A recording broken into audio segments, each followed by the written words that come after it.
बता दीजिए।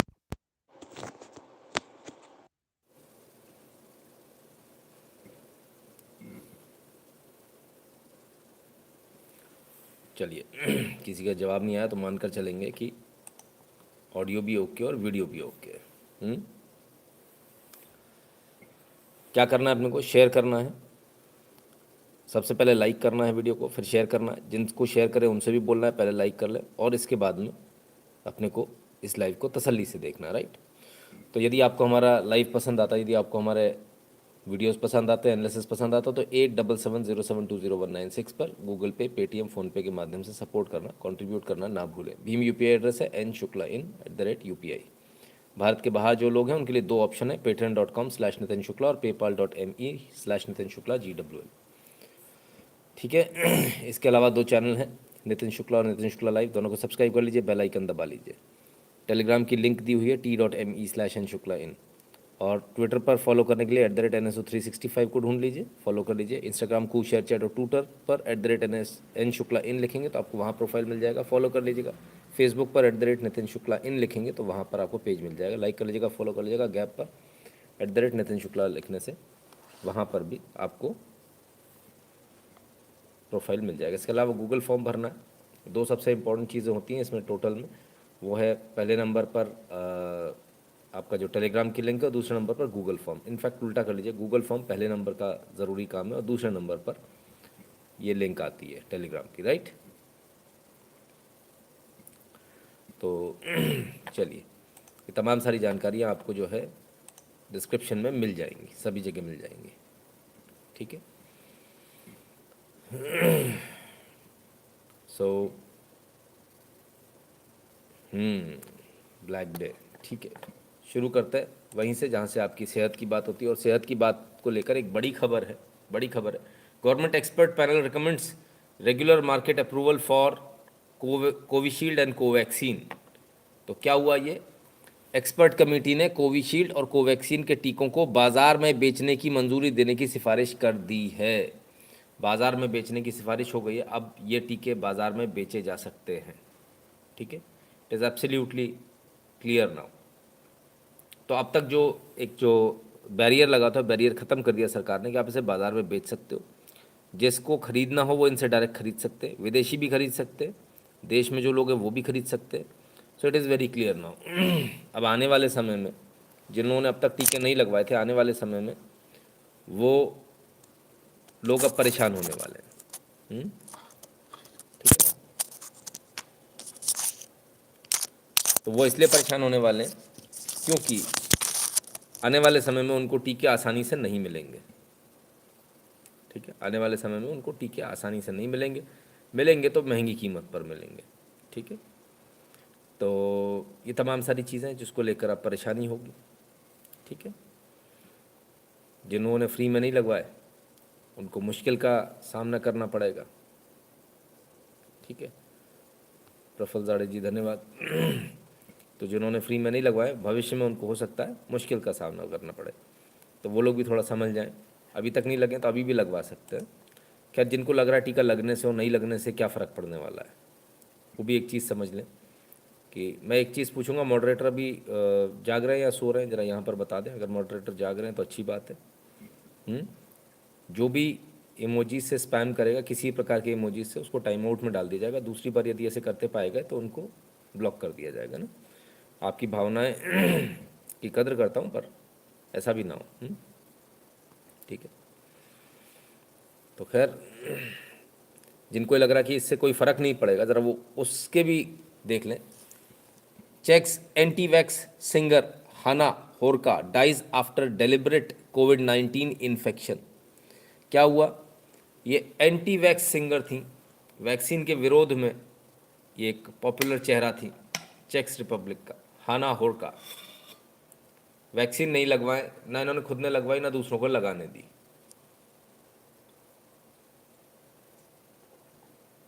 वो होते ना, क्या बोलते हो आप उसको, क्या बोलते हैं, वॉलेंटियर्स, या वो क्या बोलेंगे, आंदोलन का चेहरा। तो आंदोलन का चेहरा थी। चेक्स में उन्होंने ये बोल दिया कि या तो आपने वैक्सीन ली हो या फिर आपके अंदर एंटीबॉडीज़ हों, तो फिर हम ये मान लेंगे तो आपको जो ओपन स्पेसेस हैं जैसे कि जिम्नेजियम है, सोना है, क्लब्स है, इसमें तभी एंट्री मिलेगी जब इन दोनों में से कोई एक चीज़ हो। तो आपको ये पास बनवाना पड़ेगा, या तो वैक्सीन लगी हो, वैक्सीन मैंडेट हो, उसका पास हो, या फिर ये ग्रीन पास हो कि आपके अंदर एंटीबॉडीज़ है, तो फिर आपको इसकी एंट्री मिलेगी, नहीं तो नहीं मिलेगी। तो इन्होंने इतना विरोध किया, वैक्सीन का इतना विरोध किया कि इनको ये लगा कि बोले ऐसे तो जाना ठीक नहीं है, वैक्सीन ले नहीं सकते, क्योंकि विरोध इतना किया, पब्लिक देख रही, पब्लिक है सब जानती है।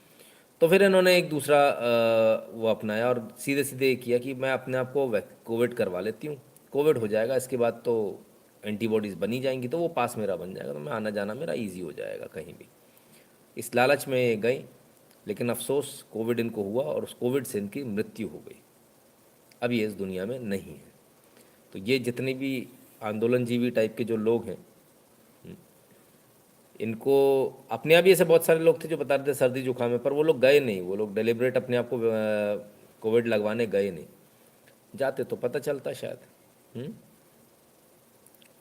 तो खैर बहुत सारे लोग उन्होंने मरवा ज़रूर दिए ये कहकर कि कुछ नहीं है सर्दी जुकाम। अब तो सर्दी जुकाम भी ऐसा हो रहा है, वायरल फीवर भी जो पहले से हटकर हो रहे हैं, वायरल फीवर बिल्कुल हटकर, मतलब आपको बिल्कुल तोड़ कर रख दे ऐसे वायरल फीवर हो रहे हैं। बैक टू बैक जो देखे जा रहे हैं वायरल फीवर, बड़ी खतरनाक तरीके से, जो भी बीमारियां हैं, खांसी भी है, अगर छोटी सी खांसी है तो वो भी बड़ा खतरनाक विकराल रूप लेकर आ रही है, आसानी से नहीं जा रही। तो ये थोड़ा हमको सोचना पड़ेगा, समझना पड़ेगा। क्यों ऐसा ऐसा कब से हुआ? ऐसा तब से हुआ जब से ये सारा वैक्सीन का, ये जब से कोरोना वायरस आया, उससे पहले नहीं था ये। तो कोरोना वायरस के बाद से आप देखेंगे कि आपको वायरल भी हो रहा है तो बहुत तगड़े तौर पर हो रहा है, आपको बिल्कुल कहते हैं ना एकदम बिस्तर पे लेटा दे रहा है।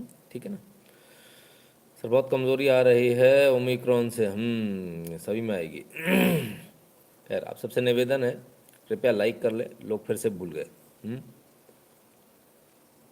घर पर कोविड जांच कराना सही है, बिल्कुल एकदम, जहां आपको जांच कराने को मिले वहां करा लीजिए, कोई इसमें वो नहीं है। ठीक है, तो इसलिए थोड़ा अपना ख्याल रखिए, बहुत आवश्यक है। स्वाति जी पूछते, नितिन भाई how is your health today, sorry for joining, I was watching your yesterday's video. नहीं ठीक हूँ आज। मैंने कहा ना कि ठीक हो नहीं हो कि परिस्थिति, ये कोई देखने वाली बात नहीं है, हमने अपना काम करना है ना, और काम लगातार चलना चाहिए, उसमें कोई कोताही, कोई बहानेबाजी नहीं होती ना कि ऐसा है या वैसा है, तबीयत खराब है। क्यों ऐसा कर रहा हूँ उसको बताऊँगा, लेकिन पहले ज़रा सर्दियों का ज़रा मज़े ले लीजिए। ओफो, ये गज़ब की बर्फ़बारी, और ये बर्फ़बारी कहाँ है? हिडिंबा मंदिर, मनाली, हिमाचल प्रदेश, ये स्थिति है साहब। भैया इतनी बर्फ़ अगर पड़ेगी तो कल्याण हो जाएगा। ये देख रहे हैं आप कितनी मोटी मोटी चादर जमी हुई है, 2-2 फुट से भी ज़्यादा। हाँ, बाप रे बाप, ऐसे कैसे काम चलेगा? और अभी भी बर्फबारी हो रही है, तो यहाँ तो बिल्कुल हालत ख़राब हो गई, कुड़क गए हम लोग। उन लोगों को शायद वहाँ पर मज़ा आ रहा होगा, जब पिघलेगी बर्फ़ तब शायद थोड़ा बहुत उनको ठंड लगे। फ़िलहाल तो बर्फ़ जब पड़ती है तब उतनी गर्मी नहीं होती, लेकिन हवा क्योंकि वहाँ की आती, तो इसलिए निचले इलाकों में बहुत ज़्यादा जो है सर्दी महसूस होती है। नवीन राणा जी, गुरु जी प्रणाम, हमारी पत्नी रुचि जी परेशान थी, शुक्ला जी नहीं आए अब तक, जय श्री राम हम दोनों की तरफ से। जी नवीन जी और रुचि जी, बहुत बहुत धन्यवाद आप दोनों का। तो तो ये है। और क्यों हम कहते हैं कि काम हमेशा चलना चाहिए? इसलिए कहते हैं क्योंकि जब काम पर हमारे भाई बंधु जब हमारे काम पर लगे हों, पुंछ के हाईएस्ट एल्टीट्यूड पर, बर्फ़ का आलम देखिए, चारों तरफ बर्फ़ ही बर्फ़ है और कुछ है ही नहीं। हाईएस्ट एल्टीट्यूड पर है पुंछ के, लगातार यहाँ से एक्सरसाइज जारी है। ये भी कोई बहाना नहीं करते, ये भी चाहे तो बहाने मार सकते हैं, ठंड बहुत है, सर्दी ज़्यादा है, तबीयत खराब हो रही है, बहाना नहीं चलेगा। जब तक आप जिंदा हो तब तक आपको देश सेवा करनी पड़ेगी, विदाउट एनी बहानेबाजी। क्लियर है? बहुत आराम से, मेरे लिए भी आज छुट्टी लेना बहुत आराम तलब था, छुट्टी ले सकता था। यहाँ क्यों आखिर ऐसी क्या ज़रूरत पड़ी है? क्या ज़रूरत पड़ी, इतनी तबीयत खराब होने के बावजूद आना है, बैठना है, लाइव करना है? मैं आप लोगों से पूछना चाहता हूँ, आपके मन में क्या विचार था? महेश शर्मा जी, बहुत बहुत धन्यवाद आपका। हेमंत शाह जी, नमस्ते। क्यों, आखिर क्यों ऐसी ज़रूरत है? क्या ज़रूरत पड़ी है नितिन शुक्ला को तबीयत खराब में आने की? एक दिन छुट्टी कर लेंगे, क्या बिगड़ जाएगा? आपको क्या लगता है क्यों आता हूँ मैं? क्यों ज़रूरी है? हुँ? क्या ऐसा आवश्यकता है? एक दिन नहीं होगा लाइव, कोई बात नहीं, क्या फ़र्क पड़ जाएगा? देश के लिए नहीं, आपको संदेश देने के लिए, ये संदेश आपको देने के लिए। आप इस बात के लिए समझिए, ये जो छोटी छोटी चीज़ों पे बहाने मार के आप लोग बैठ जाते हैं ना, ये नहीं चलेगा। ये संदेश आपको देने आता हूँ मैं, कि जब मैं इतनी मेहनत करता हूँ कि तबीयत खराब है, 103 104 बुखार है, तो भी कोई चिंता नहीं। तभी भी मैं यहाँ आ रहा हूँ, गले से आवाज़ निकल रही है नहीं निकल रही, कोई बात नहीं, गर्म पानी गरारे करके, कैसे भी करके, काढ़ा पी के, कैसे भी करके अपने आप को तैयार करके यहाँ बैठा हूँ। तो ये संदेश आपको देने आता हूँ। समय नहीं है हमारे पास में, बहाने नहीं चल पाएंगे, छोटी छोटी चीज़ों को लेकर नहीं रुकना पड़ेगा, ये काम कभी नहीं रुकेगा देश का। इसलिए आप सब भी इसी प्रकार से लगातार काम करते रहिए, देश सेवा करते रहिए। ये संदेश आपके लिए लेकर आता हूँ। अगर मैं ही बैठ जाऊँगा तो फिर तो कल आप ये सोचोगे, अरे वो तो इतनी सारी बातें करता था तो खुद ही बैठ गया, उसको बुखार आया वो बैठ गया। समझ रहे ना आप? मैंने कल भी बोला था, सीट पर मैं कैसे बैठा हूँ मुझे मालूम है। किन्हीं लोगों ने उनसे एक दो दिन पहले ही बोला था कि कितने पैसे कमा लेते हो। मैं कहता हूँ इस सीट पर आकर बैठ कर देखो, दुगने पैसे मैं देता हूँ आपको। बैठ कर देखो, काम करके देखो। इस पर बहुत कांटे हैं, इसमें कांटे नहीं कीले हैं इसमें बड़े बड़े, उन पर बैठना इतना आसान नहीं है बाबू। पजामा गीला हो जाएगा, सब समझ में आ जाएगा। ये इतना आसान नहीं होता। इतने सारे, बड़े खुश होता आदमी, इतने सारे फॉलोअर्स हैं, उतनी जिम्मेदारी है भाई आपकी, उतनी सारी जिम्मेदारियां हैं आपकी। It is not easy, it is not an easy task. अगर आप रोल मॉडल बने हो तो आपको रोल मॉडल बन के भी दिखाना पड़ेगा। अगर आप किसी ने नहीं बोला था सुपरमैन बनने को आपको, आपने खुद ने सुपरमैन की जैकेट पहनी और कूद पड़े, तो कूद पड़े हो तो सुपरमैन बन के भी दिखाना पड़ेगा। ऐसा आपके आचरण में भी होना चाहिए। जो बात हम करते हैं वो हमारे आचरण से भी झलकनी चाहिए। अगर मैं यहाँ बैठकर बोलूँ कि हमको देश के लिए 24 घंटे काम करना चाहिए, मरते दम तक करना चाहिए, आखिरी सांस तक करना चाहिए, और वो घर में जाके बैठ जाऊँ कि नहीं मेरे को तो फलाना हो गया, ढिकाना हो गया, ओमिक्रॉन हो गया, ये हो गया या वो हो गया, दुनिया भर की बातें करूँ, तो वो बेकार है, बेईमानी है। इसलिए आचरण में दिखना चाहिए कि हम क्या कर रहे हैं। ठीक है बॉस, है ना? Let us be very clear. तो ये चीज़ एकदम क्लियर होनी चाहिए। यही संदेश देने में आपको आता हूँ, और मैं इसलिए आता हूँ ताकि आप लोगों की हिम्मत बंधी रहे। बहुत सारे ऐसे भी लोग होंगे जो हॉस्पिटल में एडमिट होंगे, वहाँ से देख रहे होंगे। अगर मैं ही गोल हो जाऊंगा तो उनका हौसला तो डबल टूट जाएगा। हौसला नहीं टूटने दूंगा मैं आपका, जब तक मैं हूँ तब तक नहीं टूटने दूंगा। इसको बिल्कुल बेफिक्र रहना, कभी हारने नहीं दूंगा आपको, मैं हूँ ना, हारने नहीं दूंगा आपको। गुरुजी आपकी निष्ठा को सलाम, लेकिन सेहत भी ठीक होना बहुत ज़रूरी है, इसलिए एक दिन सेहत ठीक न रहने लाइव ना हुआ, अनुरूप है सेहत से पहले। हेमंत शाह जी, मैं यही बता रहा था क्यों आवश्यकता होती, क्यों ऐसा आखिर ज़रूरी हो जाता है। क्योंकि ये सारे लोग मोरल जो बूस्टअप हम इतना करते हैं ना यहाँ आकर, वो पूरा फिस हो जाता है उस समय आकर जब अपने ऊपर बात आती है कि खुद तो छुट्टी ले लिए, दुनिया को इतना ज्ञान दे रहे थे। इसके लिए कोई छुट्टी नहीं, हम लगातार काम करेंगे। ठीक है, तो चलिए आगे चलते हैं, खबरों की तरफ और खबरों की तरफ बढ़ते हैं। और 3 kids, one lady found dead, got to know that husband has gone out with another kid who was also dead. Total 5 dead. Prima facie death due to suffocation. We found अंगीठी in room but not ruling out any foul play. Husband being probed. Nishant Gupta, additional DCP Shahdara. तो ये सर्दी देखकर, यदि आप इस सर्दी को देखकर यदि आप घर में अंगीठी, ब्लोअर, कन्वेक्टर ये सब चलाना चाह रहे हैं तो भाई साहब थोड़ा सावधान हो जाइए। ऐसा ना हो कि इसको जलाने के चक्कर में आप ऑक्सीजन कम कर बैठें और सोते सोते ही आपका परिवार परमानेंट नींद में पहुंच जाए। इसलिए आप सबसे निवेदन है, खास निवेदन है, आप जब तक आप बैठे होते हो, बात कर रहे होते हो, खाना खा रहे होते हो, तब तक तो समझ में आता है। इसके बाद में यदि कोई, जैसे अपने पहले होता भी था ना, हम क्या करते थे, शाम को जलाया, लेकर अंदर आ गए और खाना मैक्सिमम खाने खाने तक रहता था। उसके बाद क्या बोलते थे बड़े बूढ़े, इसको अब बाहर रख दो, ऐसा होता था कि नहीं होता था? अपने जो बुजुर्ग होते थे क्या बोलते थे, अंगीठी को अब बाहर रख दो। रात में जलाकर कोई नहीं सोता था अंदर, है ना। और उस समय तो घर भी बहुत बड़े बड़े होते थे, जैसे मेरे घर में बहुत बड़े बड़े कमरे हैं, कोई फ़र्क नहीं पड़ता। लेकिन इसके बावजूद हम लोग रात में जब भी आप सोने जाएं, अपने सारे ब्लोअर्स, हीट कन्वेक्टर्स बंद कर दिए। अब तो आप रजाई में जा रहे हो बॉस, अब ज़रूरत नहीं पड़ने वाली है, क्यों ज़बरदस्ती अपनी ऑक्सीजन कम कर रहे हो? ये जलेगा तो किस पर जलेगा? ऑक्सीजन पर ही जलेगा ना। तो इससे बचने का प्रयास करें। हरे कृष्णा वरुण कटियाल जी।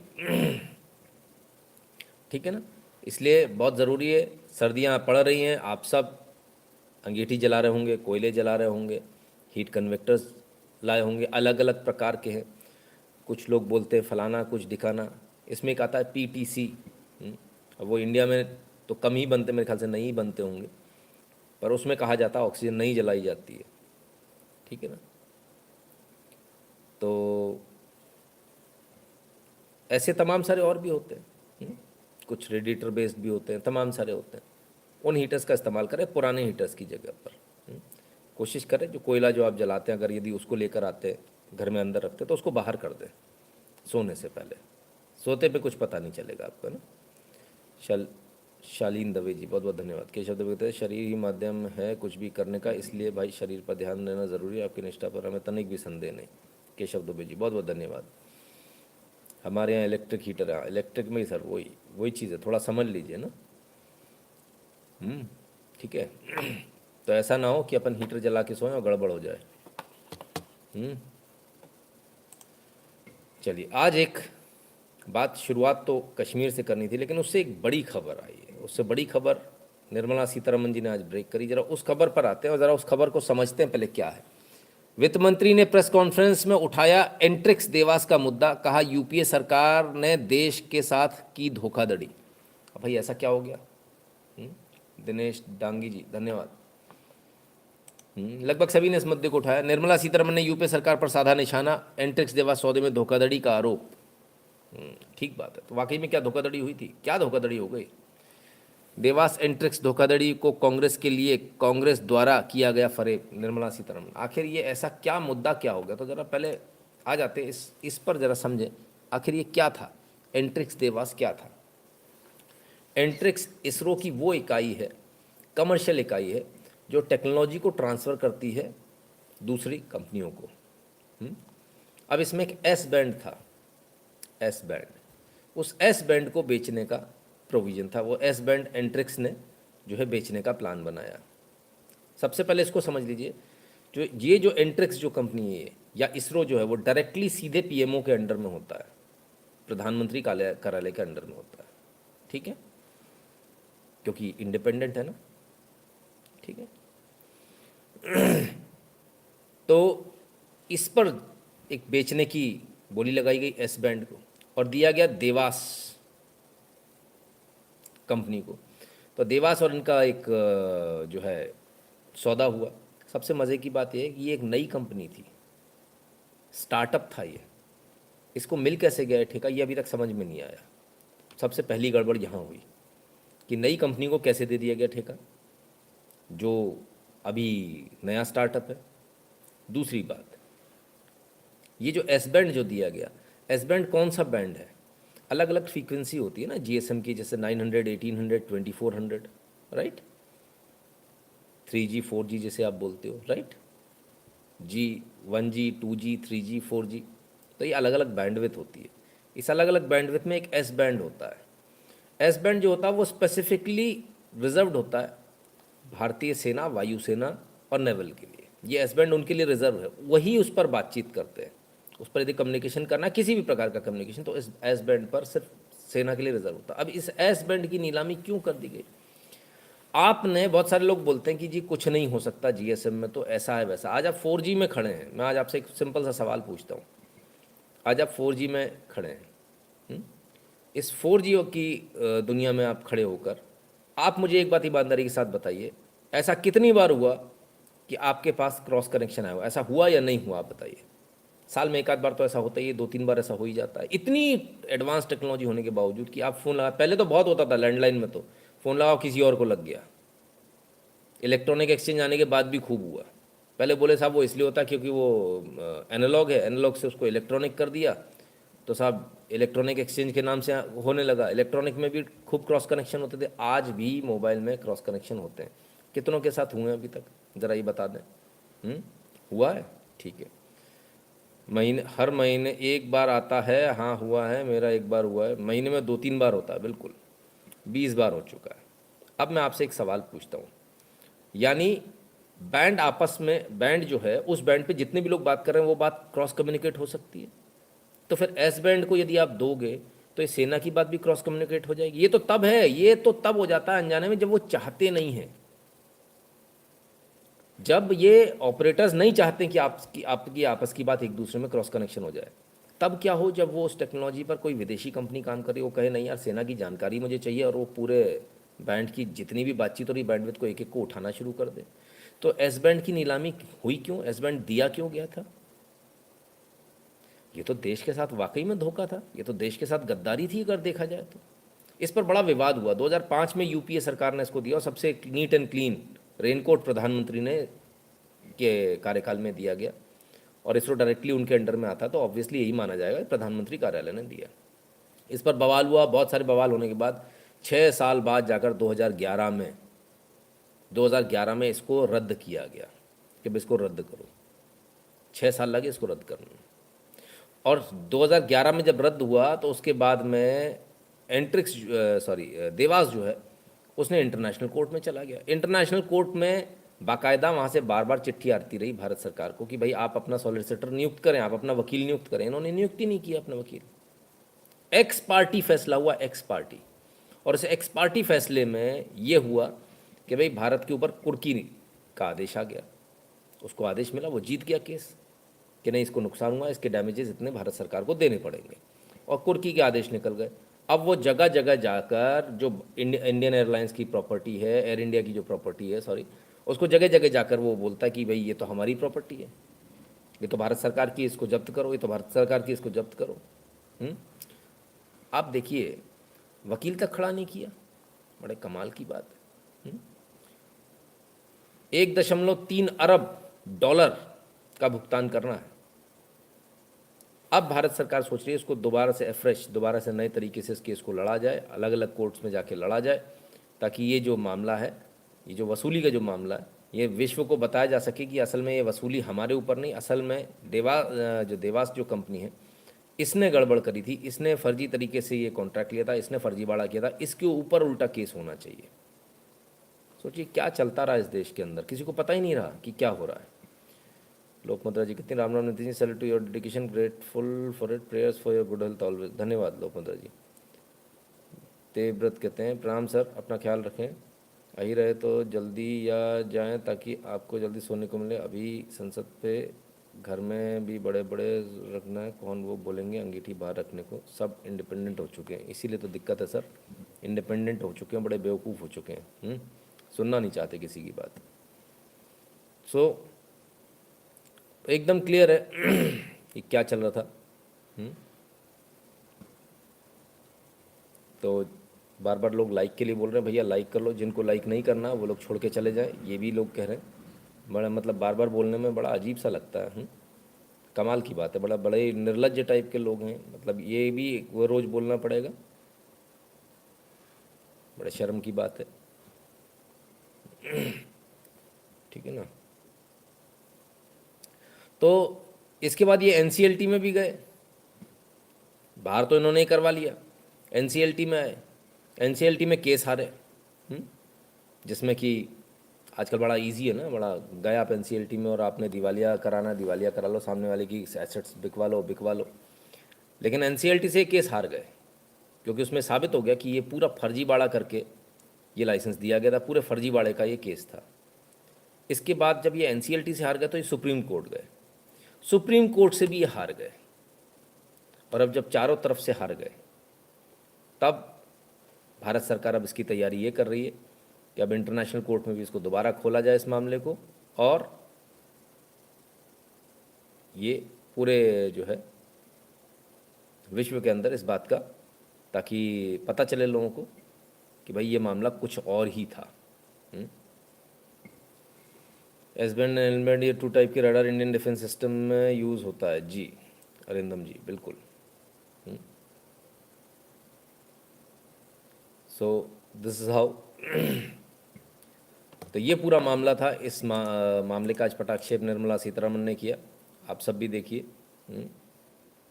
कांग्रेस का कितना सर, यही तो बात है ना, इसमें कमीशन तो इसमें भी रहा होगा जब इन्होंने बोला होगा ना कि भाई देखिए, पहली बात तो ये कि आपको वो बैंड बेच दिया जो बैंड देना ही नहीं था। दूसरी बात कि जब इसका ये हुआ, what you call that, termination हुआ, तो टर्मिनेशन में फिर ये कर दिया कि हम तो भेजेंगे नहीं अपना वकील, तुमको तुम्हारा पैसा मिल जाएगा। पहले सेटिंग ऐसी होती थी कि आप कोई बात नहीं, कॉन्ट्रैक्ट टर्मिनेट हो गया, सब कुछ हो गया, कोई दिक्कत वाली बात नहीं है, तुम क्लेम कर दो, तुम्हारे को क्लेम में से पैसा मिल जाएगा। यही चलता था पहले, ऐसी सेटिंग चलती थी, वही सेटिंग थी। और अभी तो शुक्र मनाइए कि उनकी सरकार नहीं है, नहीं तो अब तक तो भारत सरकार ने दे भी दिया होता। 1.3 अरब डॉलर ही तो देना है, 50-50 में सौदा हो जाता है। ऐसी तो पैसा आया, इतना पैसा आया कहाँ से कि सरकार में नहीं तो भी खर्चा कर ले रहे हैं, अंटे शंट खर्चा कर ले रहे हैं। कहाँ से आ रहा है पैसा? सेटेलाइट लॉन्च हुए नहीं सर, उनका 6S बैंड देवास को भेज दिया था और पीएमओ को कोई जानकारी ही नहीं थी। एग्जैक्टली हेमंत जी। तो ये स्थिति इनकी थी, इस स्थिति पर काम होता था।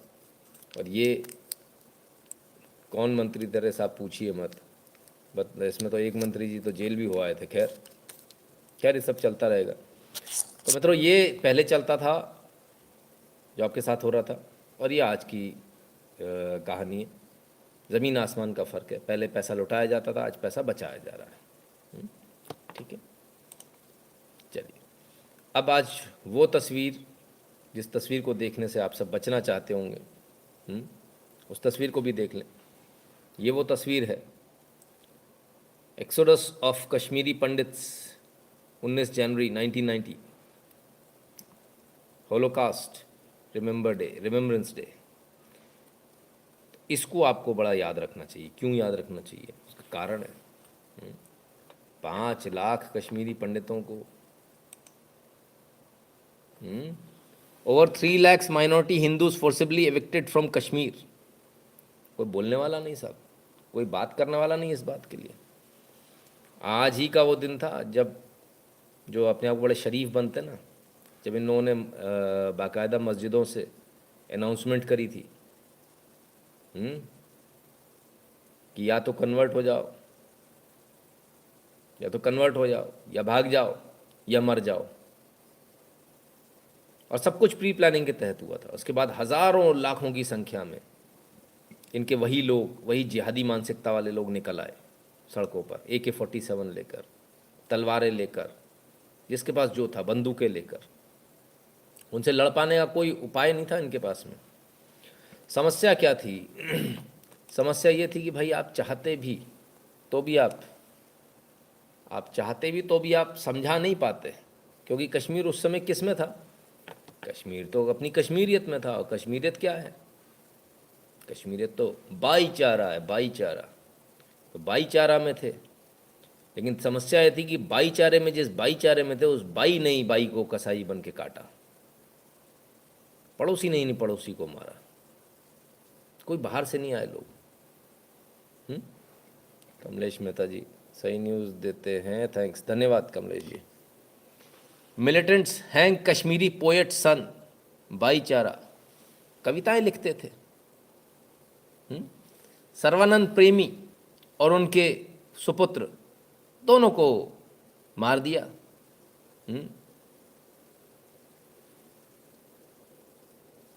और उनको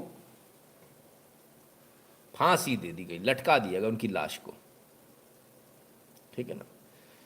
65 साल के प्रेमी थे उस समय सर्वानंद प्रेमी जी, और फ्रीडम फाइटर थे, और सब जानते थे उनको पूरे कश्मीर में। ठीक है ना? A noted broadcaster was called out of his residence and hanged by militants, the sources said. ठीक है ना? बाहर बुलाया, बोले बाहर आ जाओ। बाहर आए तो उनको फांसी दी गई चौड़े में। सारे अड़ोसी पड़ोसी भी साथ में थे, सारे अड़ोसी पड़ोसी भी देख रहे थे। ये कश्मीर की नंगी हकीकत है जो कोई बोलना नहीं चाहता। कश्मीरी भी इस पर बोलना नहीं चाहते। क्यों नहीं बोलना चाहते? क्योंकि उनको डर लगता है। विरल पटेल जी धन्यवाद। क्योंकि उनको डर लगता है, सच बोलने से डर लगता है, उन्हें सच को बोलने से डर लगता है। गंगा जमनी तहजीब जो लोग चिल्ला रहे थे, जो लोग कहते थे गंगा जमनी तहजीब है, वो गंगा जमनी तहजीब हलाक कर दी गई। जिस गंगा जमनी तहजीब की लोग बात करते हैं, कैसे कैसे केसेस हुए हैं। एक आदमी को मार दिया गया, उसके बच्चे को मार दिया गया, टुकड़े टुकड़े कर दिए गए बच्चे के। उस औरत को जब चावल खिलाए गए तो बताया, जब वो खाने लगी तो उसको बिरयानी दी, बोले बिरयानी खा, मीट की बिरयानी खा। पहले उसके साथ गैंगरेप हुआ, सब कुछ हुआ। उसके बाद जब मीट की बिरयानी उसे खिलाई गई तब उसे बताया गया तुझे कैसी लगी। अब वो बंदूकों के साये में क्या बोलेगी, चुप रही, देखती रही। बोले मीट अच्छा लगा, ये तेरे ही बच्चे का मीट है। उसी के खून से, उस आदमी के खून से, उसके पति के खून से उस बिरयानी को बनाया गया था। आप क्या बात करते हैं? ये लोग बात करते हैं इसकी इंसानियत की। कौन सी इंसानियत? इस कौम में कौन सी इंसानियत है बताइए? एक आदमी उठकर नहीं आया आज तक ये बोलने कि नहीं कश्मीर में गलत हुआ, ये जेनोसाइड गलत हुआ। आप में से कितने लोगों को ये वाली कहानी मालूम थी?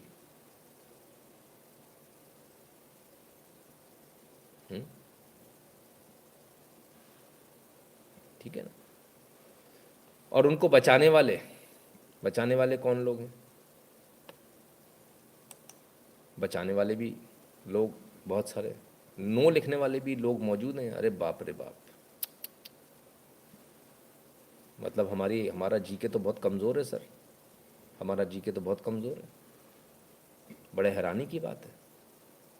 और मैं तो अपने इस लाइव पर भी कई बार इसका डिस्कशन कर चुका हूँ। एक बार तो हमने वो इंटरव्यू भी चलाया था उन मोहतरमा का। कमाल है। ठीक है, तो किसी ने लिखा मैंने संघ कार्यालय पर सुनी। अरे किसी जगह सुनने की ज़रूरत नहीं सर, इंटरव्यू पड़ा हुआ है, उसका सामने पड़ा हुआ है इंटरव्यू, है ना। Kashmiri Pandits were super pseudo secular. Many used to keep Quran in the house. Last year, NRI Kashmiris made the video wishing Eid to their brothers. Brajesh व्यास जी, अभी भी ऐसा है। आ रहा हूँ मैं उस पर, आ रहा हूँ। उनको कवर अप करने के लिए भी लोग उस समय मौजूद थे। इस लड़की को आप ना पहचानते हो तो मैं बता दूं, इसका नाम है बरखा दत्त। सुनिए जरा क्या कह रही है। Today, hapless victims, they were once the privileged elite of the valley. They may be hapless victims. Today, hapless victims, they were once the privileged elite of the valley. Today, hapless victims, they were once the privileged elite of the valley. इतना नफरत इसके अंदर भरी हुई है हिंदुओं को लेकर। इतनी नफरत इसके अंदर तब भरी हुई थी जब ये छोकरी कुछ भी नहीं थी। इस तरह की वीडियो बना बना कर ये आगे बढ़ी। इसका कहने का मतलब ये है, आज जो कमज़ोर असहाय दिख रहे हैं ये लोग, कल वो थे जिनका दबदबा रुतबा था। मतलब इतनी नफरत है कि जो पिट रहे हैं उन पर भी इसके मुंह से दो शब्द ये नहीं निकले कि भाई बेचारे हैं। कि जो आज बेचारे दिख रहे हैं वो असल में कल तो दबंग थे, दादागिरी करते थे। कैसे करते थे वो भी सुनिए। This should be remembered as भाईचारा डे, देबू फरतियाल जी, बिल्कुल।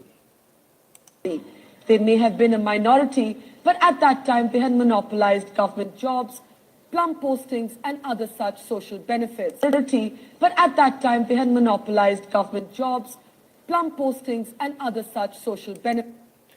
बरखा दत्त कहती हैं कि वो यहाँ आपको माइनॉरिटी भले ही लगे, लेकिन असलियत ये है कि उन्होंने सारी सरकारी जॉब्स पर कब्जा कर लिया था। प्लम पोस्टिंग, मलाईदार पोस्टिंग्स पर उनका कब्जा था, उनका रुतबा था, इसलिए ये सब हुआ।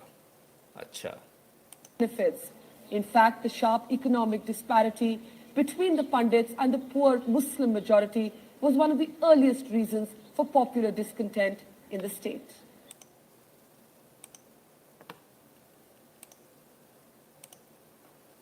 तो साहब क्यों हुआ? क्योंकि प्लम पोस्टिंग उनको मिल गई। प्लम पोस्टिंग, सरकारी नौकरी, वो तो अपने पढ़ने की वजह से मिली ना, वो पढ़ने में स्मार्ट थे। वो जिहादी टाइप नहीं थे, इस वजह से मिली ना। अगर वो मदरसे में पढ़ते तो उनको नहीं मिलती, वो भी जाहिल होते इनकी तरह। तो भाई इसमें किसकी गलती है? इसमें किसकी गलती है? कोई आदमी पढ़ लिख कर अगर पोस्ट पे पहुंच जाए और दूसरा आदमी अगर पढ़ा लिखा नहीं है, वो चपरासी की नौकरी पर है, तो इसका मतलब वो जाके बॉस को, आईएएस को चाकू मार दे? ऐसा होना चाहिए क्या? इनके हिसाब से तो ऐसे ही होना चाहिए। I am a Kashmiri Pandit, Mani thanks to you for spreading awareness regarding 19 January 1990। The new generation is not aware and you are making them aware. Dipendra Das ji, धन्यवाद भैया। तो साहब ये स्थिति, अब ये स्थिति क्यों? क्योंकि उनको भी मालूम था कि जो कश्मीरी पंडित हैं वो तो कुछ बोलेंगे ही नहीं, वो तो चुप बैठे रहेंगे, वो गंगा जमनी तहजीब में ही लगे रहे। मेंढक वाला हाल मालूम है ना? मेंढक वाला, मेंढक वाला हिसाब तो मालूम ही होगा आपको। जिन लोगों को नहीं मालूम है वो बताएं, तो उनको भी हम बताते हैं कि मेंढक वाला क्या हाल है। मेंढक को जब आप किसी उसमें डाल दो पानी में और नीचे आप बर्नर पे उसको रख दो, तो जब धीरे धीरे तापमान बढ़ता है तो अपना तापमान अपने आप को एडजस्ट करने, तापमान से अपने आप को एडजस्ट करता है, पूरी शक्ति उसमें लगा देता है। बाद में पानी जब उबलने लगता है तो वो उसी पानी में उबल कर मर जाता है, बाहर नहीं निकल पाता। क्यों? पूरी शक्ति लगा चुका है वो अपनी। कुछ ऐसा ही हाल कश्मीरी पंडितों का भी था, अभी भी है।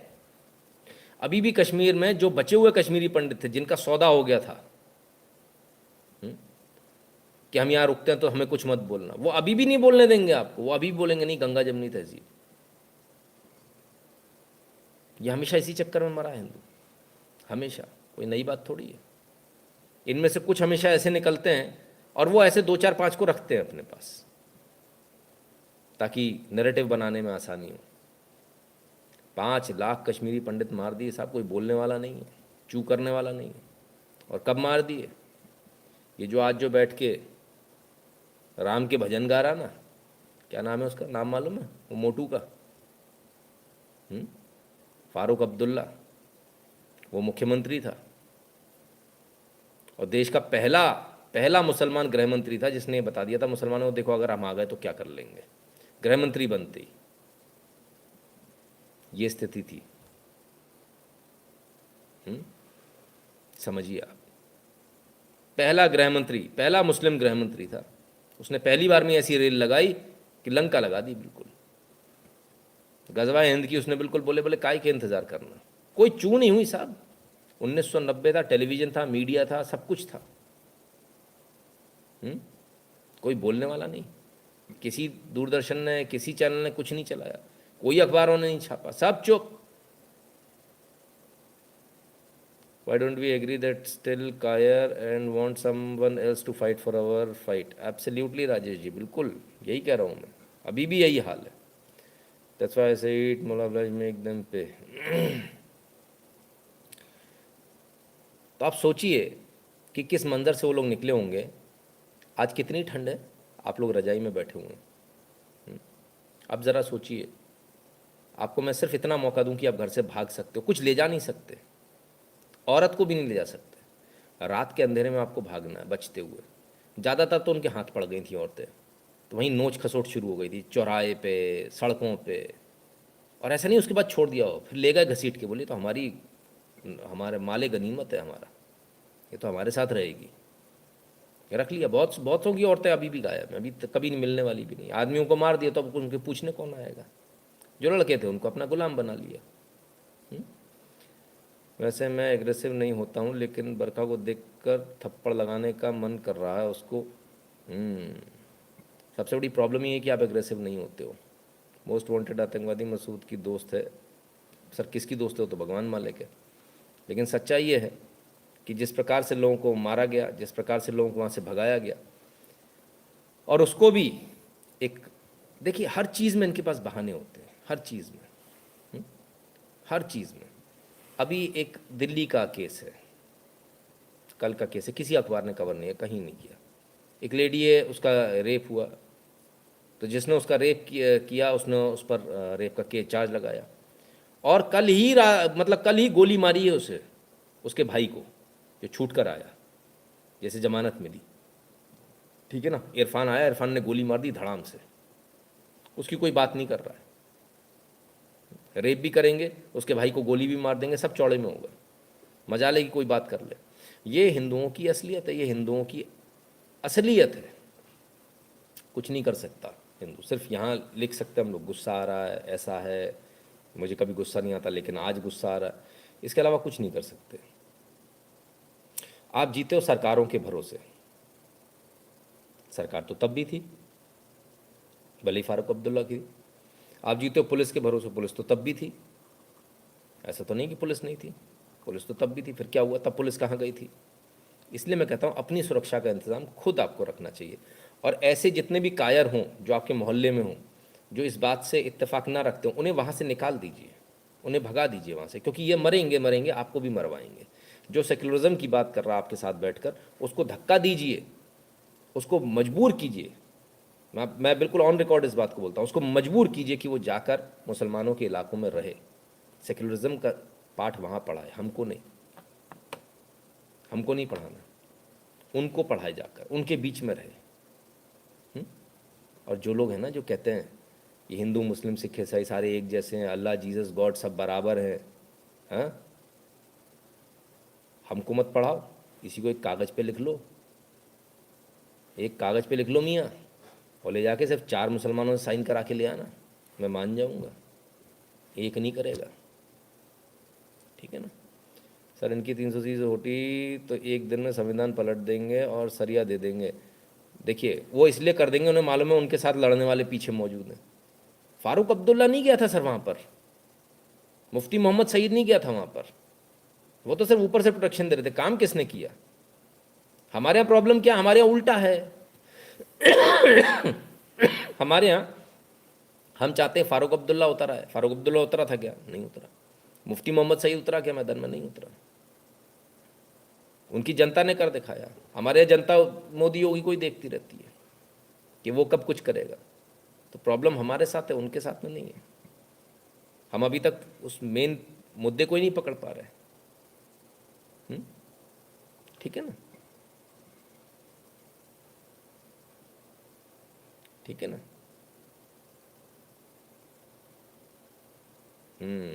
91 में मेरा बाबा का JNK में पोस्टिंग थी, बिल्कुल बिल्कुल, ठीक है ना। अब क्या,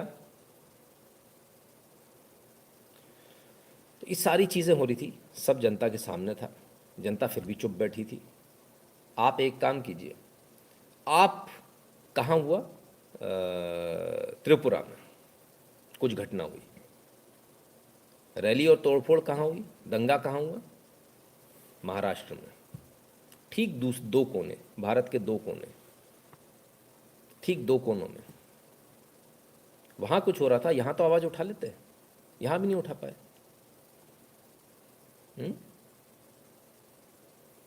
सिद्धार्थी ऑफिशियल जी कहते हैं भैया हमारी जनता जेल में ठूस दी जाती है, उनकी सर आपसे ज़्यादा ठूसी जाती है, आपको कुछ पता ही नहीं है, फिर भी वो डरते नहीं है। छूट गए ना, जमानत हो गई ना दिलबर नेगी वालों की, हो गई जमानत, मिल गई सर उनको जिन्होंने दिलबर नेगी को मारा था जला के। अभी थोड़े दिनों बाद एक नया वो आ जाएगा, उसमें बता दिया जाएगा दिलबर नेगी ने अपने ऊपर पेट्रोल डाल लिया था, खुद ही जला लिया अपने आप को, सुसाइड कर लिया। कहते हैं मुंह में राम बगल में छुरी, किसने मारी छुरी, राम का नाम लेकर बोलना चाहिए, मुंह में पैगम्बर बगल में खंजर, मुंह में पैगम्बर, रॉब रकुल जी।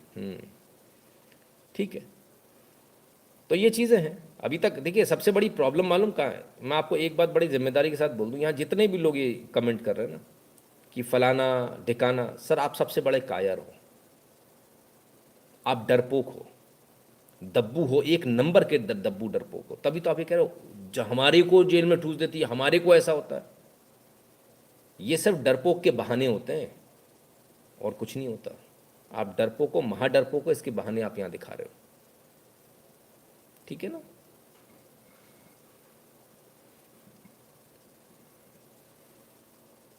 अब क्या बोले, तो ये परिस्थितियां हैं।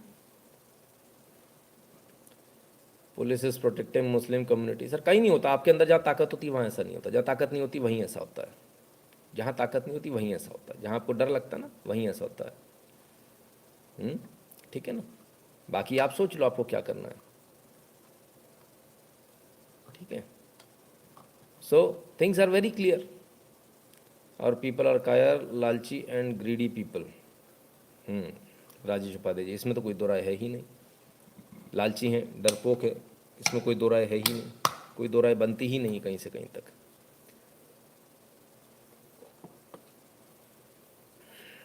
ऋषभ जी कहते हैं अंत में सर अपनी तलवार पर ही भरोसा करना चाहिए, मेजॉरिटी माइनॉरिटी जैसी रहती है। एब्सोल्युटली, बिल्कुल। तिपिन दास कहते हैं leftist spread narrative on Twitter that Pandit exodus was planned by BJP and because only 300 Pandit died it doesn't qualify as genocide. Oh क्या बात है, 300, हज़ारों के नाम तो सर लिस्टेड है, हज़ारों के, लाखों के बल्कि। कब तक ये झूठ बोलेंगे? इनसे पूछिए तो 84 के दंगों में कोई मरा ही नहीं था, तो अपने आप उन्होंने आत्मदाह किए थे सबने। सर लेकिन उस समय केंद्र में बीजेपी की गवर्नमेंट थी क्या? नहीं, केंद्र में बीजेपी गवर्नमेंट थी उस समय। बीजेपी आरएसएस कोई हिंदू संगठन क्यों नहीं उतरा लोगों को जगाने, सरकार को हिलाने के लिए? सचिन सोनी जी, ठेका लिया बीजेपी आरएसएस ने, आपका ठेका लिया होगा, उसने बताया होगा ऐसा होगा तो ऐसा करेंगे। बीजेपी आउटसाइड सपोर्ट दे रही थी वीपी सिंह गवर्नमेंट को, वीपी सिंह की सरकार थी, ठीक है ना, बीजेपी की गवर्नमेंट नहीं थी, ये क्लियर हो गया सचिन सोनी जी। दूसरी बात, कोई संगठन क्यों नहीं? संगठन तो 1925 से उतरा हुआ है सर जगाने, आप जागने कोई तैयार नहीं हो। आप कहाँ जाग रहे हो? आप जाग रहे हो? आप जागे? 1925 से उतरा हुआ, 1990 में आपको भगाया गया, 1990 से आपकी ये बुरी हालत है, तब आपने क्या कर लिया बताइए? तब आपने क्या कर लिया? 1990 में आपको भगाया गया, आज कौन से ईयर में हम? 2022 में। अब आप जुड़े इनसे, या इनमें मतलब एलियंस आते हैं, मतलब उड़न तश्तरी आएगी, उसमें मार्स से, वीनस से लोग आएंगे, उसमें से लोग आएंगे, वो बचाएंगे आपको, ऐसा होगा क्या? कमाल है। मेरी माँ मेरी बहन मुझे उस ट्रंक में बंद कर दिया था आतंकवादी से बचने के लिए, हम रात को ट्रक में भागेगा। निभा ओगरा जी, बिल्कुल सब ऐसे ही भागे, ट्रंक में बंद होकर ही भागे। Imagine what would happen when first prime minister happens to be a Muslim. Debu Phartiyal ji, बिल्कुल बिल्कुल। विरल पटेल कहते हैं आई एग्री राजेश उपाध्याय। आपस में बात चल रही है।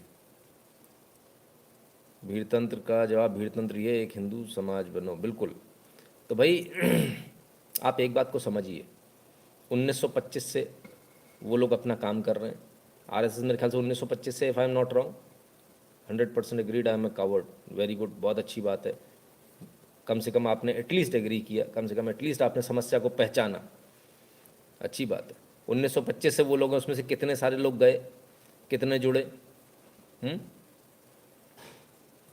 1945 में भी, 47 में भी यही स्थिति थी, 1945 में भी यही स्थिति थी, उसके बाद भी ऐसी रही, लगातार दंगे होते रहे, लगातार सब कुछ चलता रहा। और फिर फाइनली कश्मीर के बाद भी होते रहे, ऐसा नहीं कश्मीर के बाद सुधर गए हालात। गुजरात में, अहमदाबाद में हर साल दंगे होते थे। वो हर साल दंगे करके हर साल अपनी थोड़ी बाउंड्री बढ़ा देते थे, हर साल दंगे करके हर साल अपनी थोड़ी बाउंड्री बढ़ा देते थे। जहाँ भी दंगे हुए, देखिए आप एक स्टेटस समझिए, जहाँ भी दंगे हुए हैं, जहाँ जहाँ मुसलमानों ने दंगे किए हैं, हमेशा पहली बात तो जो है दंगे जो हैं मुसलमानों की तरफ से स्टार्ट हुए, है ना। Let us be very clear about it. चाहे वो पत्थर फेंकने से शुरुआत हुई हो, चाहे कुछ भी हुई हो, उनको लगता है हम दादागिरी कर लेंगे। जब भी दंगे हुए हैं तो जो मुस्लिम बहुल इलाका जहाँ होता है, उसके अगल बगल जितने घरों को जलाते हैं उस पर वो कब्जा कर लेते हैं, उस पर वापस हिंदू नहीं आ पाता, वहाँ नहीं आ पाता। ये आप देख लीजिएगा, पूरे भारत में आज तक जितने दंगे हुए हैं, अगर मेरी बात गलत निकले तो आप जो बोलो मैं हारा। लेकिन इसके विपरीत हिंदू बहुल इलाके में यदि ऐसा होता है, मान लीजिए किसी मुसलमान का घर, पहली बात तो जलाना असंभव है, फिर भी जल जाता अगर एक का दुक्का, तो वहाँ वो वापस आता है, रहता है, और बल्कि वही खुद बुलाते हैं, आओ आओ रहो, हम देखेंगे, आप कोई कुछ नहीं होगा। ऐसे ही होता है ना। आप मुझे बता दीजिए कितने मुसलमानों के घरों पे कब्जा हुआ है, और आप मुझे गिनती करके बता दीजिए कितने हिंदुओं के घर पे कब्जा हुआ। आप गिनती नहीं कर पाएंगे भाई साहब, गिनती छोटी पड़ जाएगी आपकी, गिनती नहीं कर पाएंगे आप। तो ये फ़र्क है। अब लोग बोलेंगे हिंदू मुसलमान, तो सच्चाई है, वो तो है, उसको क्या किया जाए। शास्त्र की शिक्षा दी जाती है पर शास्त्र की नहीं, शास्त्र की शिक्षा दी जाती है, शास्त्र की। नरेश ओझा जी, नरेश आहूजा जी, सॉरी। तो भाई ये एक बिल्कुल प्लान्ड और स्ट्रेटेजिक मूव होता है, उस प्लान्ड और स्ट्रेटेजिक मूव पर वो काम करते हैं। और वहाँ उन्होंने रजिस्टर करा लिया, उस रजिस्ट्रिंग को अब कैंसिल किया जा रहा है। धारा 370 हट गई है। अब केंद्र सरकार के जो वहाँ बैठे हुए हैं, जो लेफ्टिनेंट गवर्नर, वो गवर्नर साहब रजिस्ट्रियाँ कैंसिल कर रहे हैं, जिनकी पुरानी रजिस्ट्रियाँ उन्हीं को वैलिड कर रहे हैं, जो लैंड जिहाद हुआ उसको कैंसिल कर रहे हैं। तो चीज़ें हैं, सरकार तो अपना काम कर रही है। समस्या ये है, सरकार तो रजिस्ट्री कैंसिल कराने को तैयार है, पर आप वहाँ जा के रहने को तो तैयार हो। आपके जो बंधु हैं ना, जो कश्मीरी बंधु, वो जाने को तैयार नहीं। कहते हमको डर लगता है, हमको गोली मार देंगे, अभी भी मार देंगे, मर जाएंगे तो। मर जाएंगे से पहले मार दो ना चार को, तो बात खत्म हो जाएगी, कोई आपको मारने नहीं आएगा। अभी भी वो जिसको गोली मार दी मेडिकल स्टोर वाले को, वो नहीं भागे थे वहाँ से, उनके साथ वाले थे। उसकी बेटी क्या ज्ञान पढ़ा रही थी, क्या ज्ञान पढ़ा रही थी, हमने वीडियो चलाया था, याद है आपको? क्या ज्ञान पढ़ा रही थी कि नहीं नहीं नहीं नहीं, वो मुसलमान ने नहीं मारा, उसने कुरान नहीं पढ़ी, उसने मुसलमान ने। अभी भी इनके दिमाग में है। जब तक तुम्हारे दिमाग में बना रहेगा तब तक तुम ऐसे ही कटते पिटते रहोगे। आप सब प्रॉब्लम को आइडेंटिफाई करना सीखो, जैसे एक भाई साहब ने आइडेंटिफाई किया। मैं एक्सेप्ट करता हूँ कि मैं कायर हूँ, एग्रीड। कम से कम यहाँ से इलाज शुरू होगा। पहले आप मानो तो सही कि मैं बीमार हूँ, तब तो डॉक्टर के पास जाओगे, तब तो इलाज की बारी आएगी। यहाँ तो आदमी मानता ही नहीं है, बोले मुझे, मैं तो एकदम ठीक हूँ, मुझे कोई प्रॉब्लम ही नहीं है, फिर किस चीज़ का इलाज करें? सर जब तक हिंदू गोडसे को लेकर अपोलोजेटिक रहेगा तब तक हिंदू को दबाया जाएगा, प्रणव जी कहते हैं। किसी को लेके कोई कभी ये नहीं होना चाहिए, अपोलोजेटिक कभी नहीं होना चाहिए।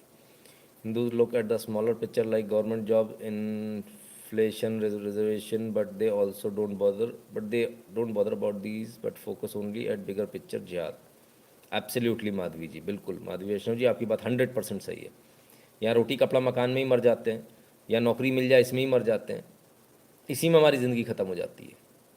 एक ही बच्चा, दो ही बच्चे करेंगे, क्यों भैया? पढ़ाना है, अच्छा वो करना है, पढ़ा तो 5 में भी लोगे आप, लेकिन नहीं, उसके बाद में फिर हिम्मत नहीं है लड़ने की। दूसरी दिक्कत ये भी है, आज ये शहरों से शुरू हो रहा है, कल ये गाँव तक पहुँचेगा। बहुत सारे गाँव हैं जो खाली हो गए, मैं वो भी दिखाऊंगा आगे कैसे खाली हो रहे हैं। आ गए बड़े भाई, मेरा बेटा बोला जी, ठीक है ना। 78 में कटक में उन्होंने औकात दिखा दिया, सब जगह जी, कौन सी ऐसी जगह जहाँ नहीं दिखाया? उसके बावजूद उनको विक्टिम कार्ड प्ले करना है, तो विक्टिम कार्ड प्ले कर रही थी कि इसलिए हुआ क्योंकि वो डिस्पैरिटी थी इनकम की। अच्छा मेरे यहाँ अगर मान लो मेरे पास पैसा नहीं है, तो फिर क्या करें? मैं दूसरे में चाकू मार दूँ जाके? कभी आपने हिंदू को ऐसा करते देखा है? इकोनॉमिक डिस्पैरिटी तो मारना शुरू कर दिया हो। बहुत हालत ख़राब है हिंदुओं की, अपने ही देश में रेफ्यूजी बन के घूम रहे हैं, सच्चाई है। पूरे भारत में, कश्मीर की बात नहीं कर रहा, पूरे भारत में आपकी औकात इससे ज़्यादा कुछ नहीं। आप सिर्फ वहाँ रह पा रहे हो जहाँ बीजेपी की सरकार है, to be very frank. Party politics में पढ़ता नहीं हूँ, लेकिन सच्चाई यही है कि आप वहीं जी पा रहे हो जहाँ बीजेपी है। जिधर बीजेपी नहीं वहाँ तो आपका आता पता भी नहीं चल रहा। कंप्लेंट लिखाने जाते हो, 2 लात मार के भगा देता है थानेदार, बोले निकल यहाँ से, किसके खिलाफ कंप्लेंट करने आया? गलत तो नहीं कह रहा हूँ? नहीं तो आप पता कर लो, इतने सारे रोज़ गैंगरेप के केस दिखाता हूँ आपको, रोज़ दिखाता हूँ। राजस्थान में हो रहा है, छत्तीसगढ़ में हो रहा है, चून ही निकलती है आदमी की, हिम्मत नहीं जाके कंप्लेंट कर दे। छत्तीसगढ़ से मेरे पास होना था, बोले सर ऐसा ऐसा हो गया। मैंने कहा जाओ नज़दीकी थाने में जाके, नहीं सर थाने नहीं जाएंगे। क्यों? सर उल्टा हमको फंसा के बंद कर देंगे वो। ठीक है ना? इसलिए इसलिए अभी भी जाग जाइए, अभी भी समझ लीजिए, है ना। कुछ लोग नकली भगवा रंग पहन के घूम रहे हैं आजकल, उनसे भी बचिए, और उनसे ज़्यादा जब बचिए जो आपके बीच में है, उनके बारे में बताऊंगा जो आपके बीच में है। पर पहले ज़रा पॉलिटिक्स की बात आई है, तो पॉलिटिक्स की बात कर लें। शास्त्र शिक्षा और हिंदू इतिहास पढ़ाना ज़रूरी है जी, बिल्कुल नरेश जी, एग्रीड। मैं आभारी हूं कि मुझे भाजपा में शामिल होने का मौका मिला है। प्रधानमंत्री नरेंद्र मोदी की सोच और विजन बहुत अद्भुत है। भाजपा में शामिल होने के बाद दिवंगत सीडीएस जनरल बिपिन रावत के छोटे भाई कर्नल विजय रावत, तो कर्नल विजय रावत जी शामिल हो गए। एक पदोड़ा कह रहा था कि बिपिन रावत आम आदमी पार्टी में आना चाहते थे। पदोड़े की पाद की हवा निकल गई भाई पूरी। बड़ा सुपर कदम लिया भाई बीजेपी ने, उनके छोटे भाई को बीजेपी में शामिल कर लिया, उत्तराखंड में बीजेपी में शामिल हो गए। CDS जनरल बिपिन रावत के भाई कर्नल विजय रावत। अंग्रेजों ने राज किया, कभी हिंदुओं ने ब्रिटेन में बम फोड़ा? विरल पटेल जी हिम्मत ही नहीं फोड़ेंगे, कहाँ से कैसी बात कर दी आपने सर, आपकी बात से खून खोलता है, गन लेके चला जाऊं। हो गया, ठीक है चलो। तो अब इससे क्या फ़र्क पड़ेगा? आज शामिल हो गए, भाजपा में शामिल हो गए धामी जी के साथ में। क्या फ़र्क पड़ेगा इससे? सबसे बड़ा फ़र्क ये पड़ेगा, एक जो 8 PM जो उनका मुख्यमंत्री कैंडिडेट है, जो लड़कियों को ही छेड़ देता है पीने के बाद में, वो इस दम पर वोट मांग रहे थे कि हमारे पास में फौजी है भाई, रिटायर्ड फौजी है, लीजिए साहब। CDS साहब के भाई आ गए। अब तो पदौड़ेवाल ये भी झूठ नहीं बोल पाएंगे, CDS हमसे कह रहे थे आम आदमी पार्टी बहुत अच्छी है जी, अब तो ये भी नहीं कह पाएंगे कि मैं उसे ज्वाइन करना चाहता। भाई साहब आ गए उनके, भाई साहब बता देंगे पदौड़ेवाल महाफर्जी है।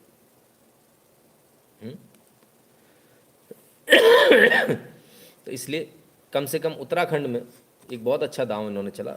पॉलिटिकली अगर इसको देखा जाए तो बहुत अच्छा मूव है, it is a very very good move, strategically बहुत अच्छा मूव है। तो until Sanatans start respecting and caring for themselves and their fellow Hindus, no one will respect them or care what happens to them. Anita we ji, absolutely, इसमें कोई दो राय नहीं है, इसमें कोई दो राय नहीं है। तो ये चीज़ें हैं, खैर चल रहा है। ये तो उत्तराखंड है, उत्तराखंड में तो उन्होंने भाई शॉट लगा लिया। उत्तर प्रदेश में क्या हाल है? चुनाव तो उत्तर प्रदेश में होने वाला है, जरा उत्तर प्रदेश में भी देख लें, सबसे बड़ा स्टेट तो यही है। योगी जी कुछ कह रहे हैं, इनकी सुन लें। आपने देखा होगा कि 5 वर्ष तक दंगाई और पेशेवर अपराधी मध्य प्रदेश छोड़ के भाग चुके थे, या फिर वे जो हैं अपनी बेल रिजेक्ट करके जेलों में जा चुके थे। लेकिन जैसे ही चुनाव की सुगबुगाहट हुई, समाजवादी पार्टी की पहली सूची किन लोगों को, सहारनपुर के दंगाई, मुजफ्फरनगर के दंगाई, केराना में हिंदू व्यापारियों के पलायन के लिए जिम्मेदार अपराधियों को, बुलंदशहर और स्याना में, लोनी तक में जिन प्रकार के लोगों को इन्होंने टिकट दिया है, ये चीजें दिखाती हैं कि अपनी आपराधिक मानसिकता, तमंचावादी मानसिकता और माफियावादी मानसिकता से ये राजनीतिक दल, समाजवादी पार्टी हो या कांग्रेस हो, ये उभर नहीं पाई है। ये प्रदेश के विकास को बाधित करने के लिए, प्रदेश में फिर से माफियावाद लाने की दिशा से इस प्रकार की शरारतपूर्ण कार्रवाई कर रहे हैं। और इसलिए विकास, सुशासन और राष्ट्रवाद के जिन मुद्दों को लेकर के भारतीय जनता पार्टी 2017 में सत्ता में आई थी, हम लोग फिर इसी संकल्प के साथ जनता जनार्दन के बीच में जा रहे हैं। 2017 में भारतीय जनता पार्टी ने जो कहा वो करके दिखाया। 2022 में 10 मार्च को जब भारतीय जनता पार्टी की सरकार फिर से बनेगी, तो भारतीय जनता पार्टी इन्हीं मुद्दों को मजबूती के साथ आगे बढ़ाने का कार्य करेगी। चलिए साहब, कहते गुंडे माफियाओं की सरकार थी, गुंडे माफियाओं को हमारी सरकार ने टेम किया, और वाकई में जो उन्होंने याद दिलाया सच है कि लोगों ने अपनी ज़मानत कैंसिल करी, ज़मानत कैंसिल करवा कर लोग वापस जेल चले गए। तख्तियाँ लटका लटका के लोग घूमे थे, मैं हिस्ट्री सीटर हूँ, मैं गैंगस्टर हूँ, मुझे पकड़ लो, ताकि एनकाउंटर ना हो जाए। तो ये योगी बाबा का खौफ था। जिस पुलिस को कभी थाने में गुंडे बैठा करते थे जूते रखकर, और पुलिस वाले उनके जूते पॉलिश किया करते थे, वो स्थिति बदल गई, एकदम उलटफेर हो गया।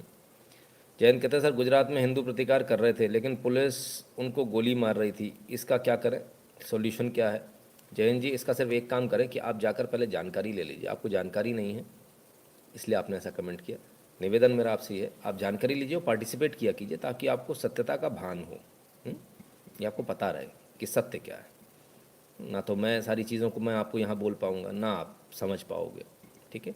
जी न्यूज़ ओपिनियन पोल, योगी बाबा को मेजोरिटी 10 मार्च को मज़ा आएगा। यादवेंद्र शर्मा जी, जी बिल्कुल 10 मार्च को मज़ा आएगा, इसमें कोई दो राय नहीं, ठीक है ना।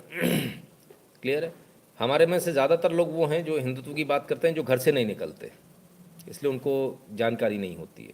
तो मेरा आप सबसे निवेदन है, जो भी लोग कमेंट करते हैं उनसे मेरा विनम्र निवेदन है हाथ जोड़कर कि प्लीज़ घर से निकला करें, पार्टिसिपेट किया करें, तो आपको सत्यता पता रहेगा कि क्या हुआ क्या नहीं हुआ ग्राउंड पर। क्योंकि जो न्यूज़ छपती है, कोई भी न्यूज़ वो नहीं छापेगा जो बेवकूफ़ी की बात जो आप करना चाहते हो यहाँ पर, इस प्रकार से तो कोई भी नहीं छापेगा सर, है ना। तो जो न्यूज़ छपती है बिल्कुल सही छपती है, ठीक है ना। तो इसलिए थोड़ा निवेदन ये रहेगा सभी लोगों से कि कृपया करके पार्टिसिपेट करना शुरू करें, ताकि आपको ग्राउंड की जानकारी आपको मालूम हो, क्योंकि जो छपती न्यूज़ उससे बहुत अलग होती है, ठीक है ना।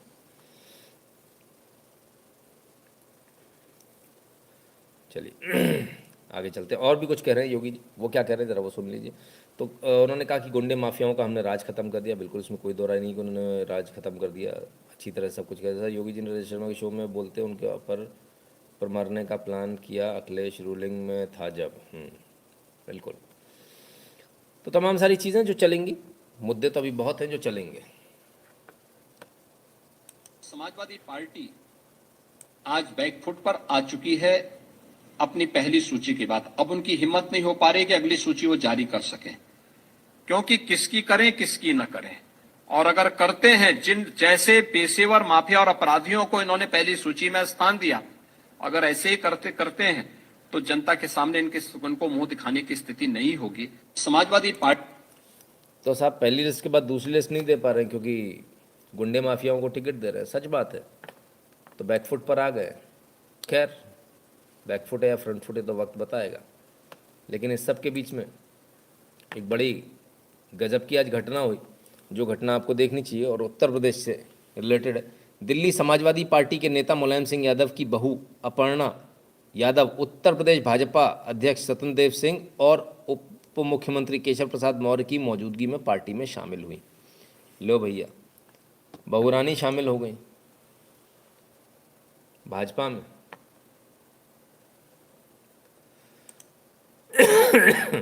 सॉरी, बहुरानी भाजपा में शामिल हो गई। इनकी भी पर्ची कट गई आज। सभी लोग भाजपा में जा रहे हैं।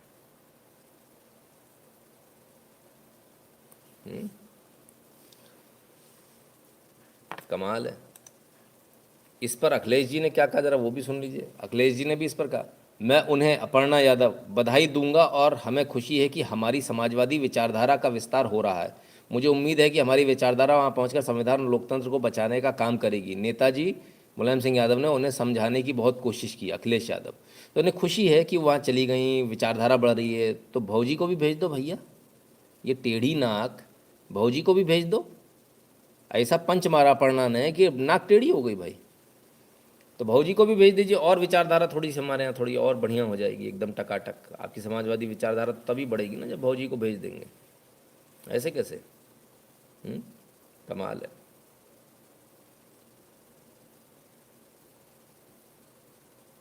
किरीट राठौड़ जी, ये बात कोई लिखने की थोड़ी होती है ना।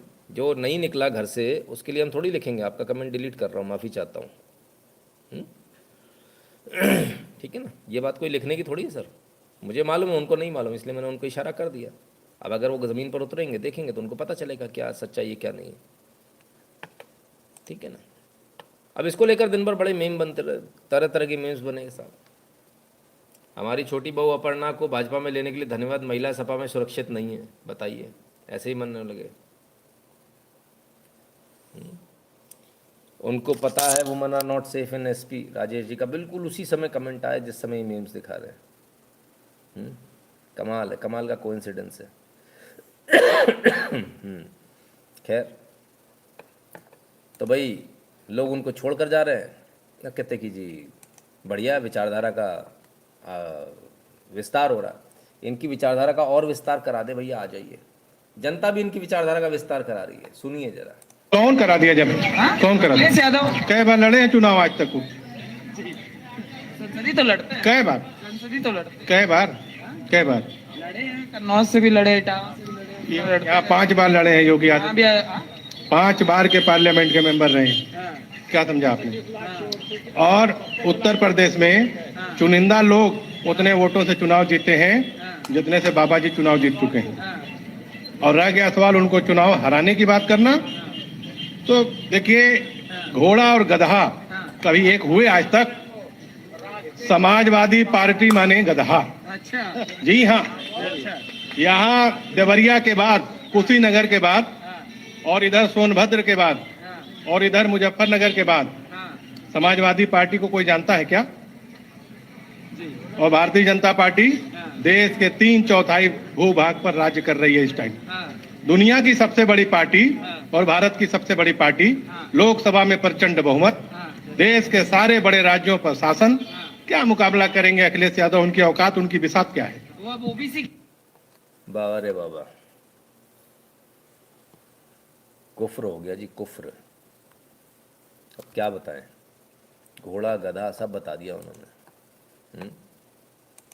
खैर, अखिलेश जी तो विकास की बात कर रहे हैं, ये मान ही नहीं रहे। ये घोड़ा गधा बता रहे हैं, उनको गधा बता रहे हैं, इनको घोड़ा बता रहे हैं। अखिलेश जी कहते हमने तो बहुत विकास किया। उनके विकास की जरा पिछली कुछ यादें आपको ताज़ा कर दूं, देखिए जरा। लखनऊ में मुख्यमंत्री सचिवालय में अखिलेश की प्रेस कॉन्फ्रेंस के दौरान बिजली गुल हो गई। करीब 6 मिनट तक अखिलेश को अंधेरे में रहना पड़ा। कैबिनेट की बैठक के बाद अखिलेश प्रेस कॉन्फ्रेंस कर रहे थे।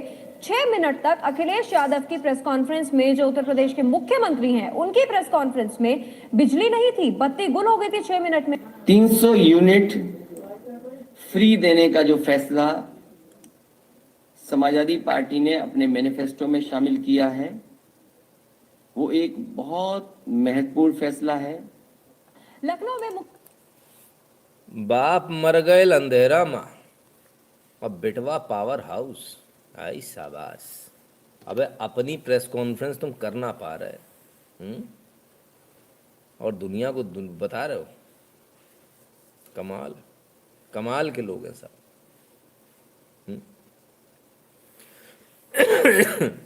ऐसे ऐसे लोग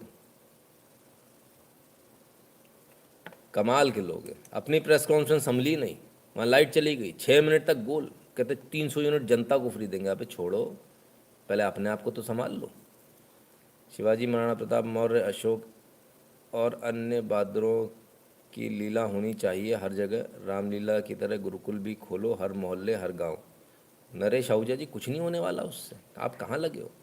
ये लिपस्टिक वाली जो मम्मी है, आपको लगता है ये भेजेंगी वहाँ किसी को? बच्चे को पल्लू में दबा के बैठ जाएंगे, बोले फालतू है।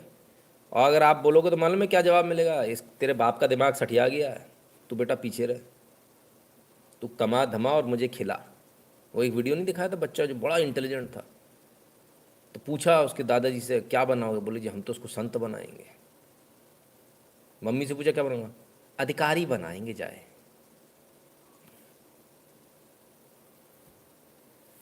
कमाल है। वो लाइव किसने देखा था? किसके उसको याद है? माताएं खत्म हो गई बॉस हमारे। अगर आपको हिंदुओं को रास्ते पर लाना है तो पहले माताओं को लाइन पर ले आइए, वो ज़्यादा आवश्यक है। इन सब से कुछ नहीं होने वाला। घर का सबसे बड़ा जो स्कूल है ना, वो घर के अंदर होता है। माँ जो सबसे बड़ा स्कूल होती है, दिन भर जो बच्चे के साथ रहती है। ठीक है ना? सुखवीर जी को याद है, चलिए अच्छी बात है। चलिए और आगे चलते सर। अगर कांग्रेस सरकार केंद्र में बनती है तो आपकी नज़र में कांग्रेस के सामने 5 बड़ी चुनौतियां क्या होंगी? भैया कांग्रेस की भी बात कर ले, सपा की तो बहुत बात कर ली, कांग्रेस को क्यों छोड़ दे रहे? वो भी तो पार्टी है। सुने, ये परवेश कश्यप जी ने पूछा है।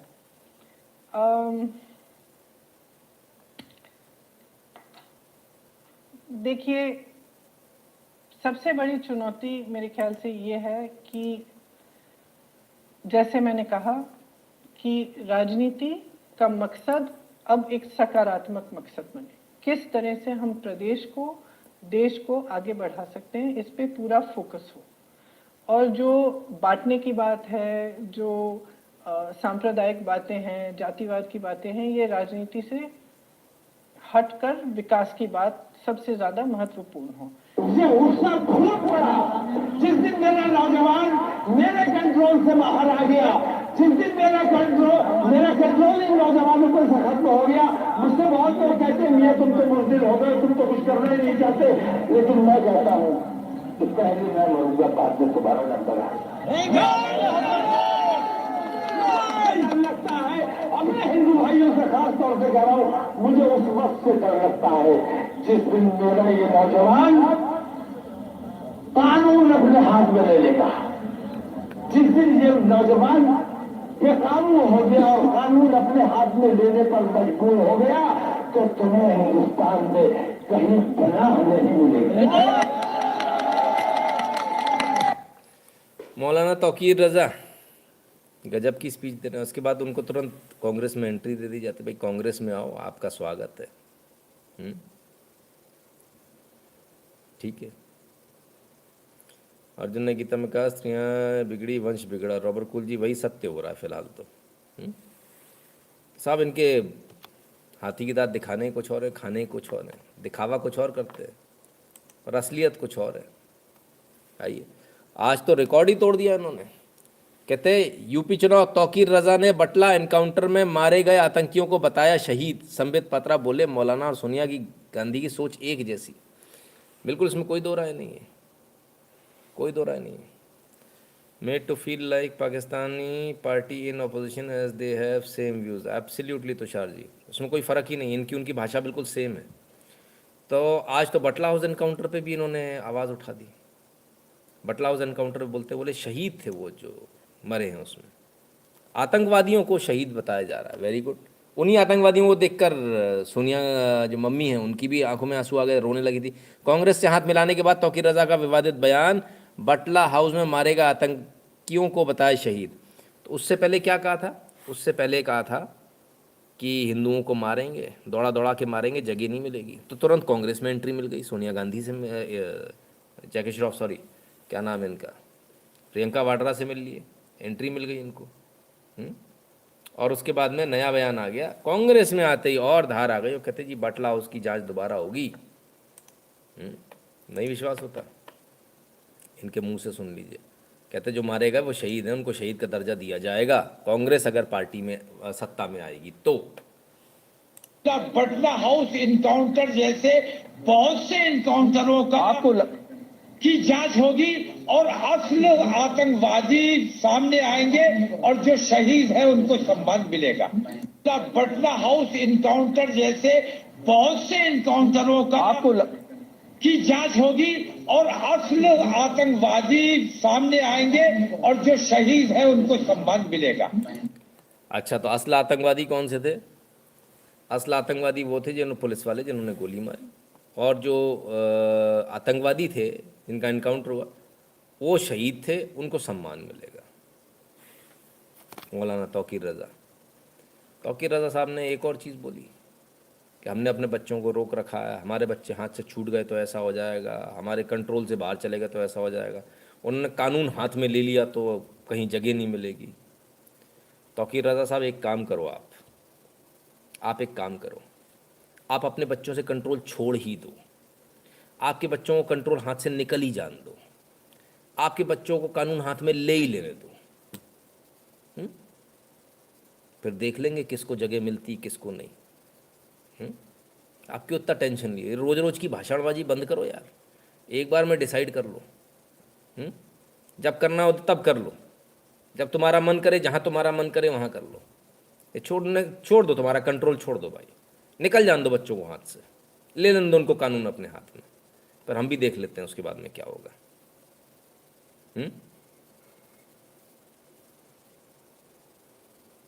कमाल है।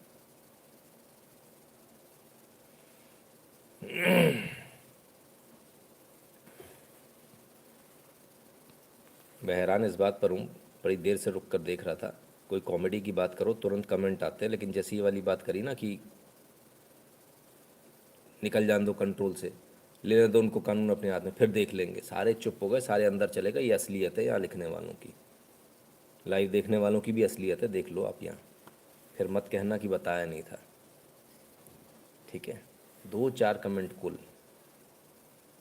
वैसे सब लिखते हैं मेरा खून खोल रहा है, मेरा फलाना हो रहा है, मेरा डिकाना हो रहा है, मेरे को ये हो रहा है, मेरे को वो हो रहा है।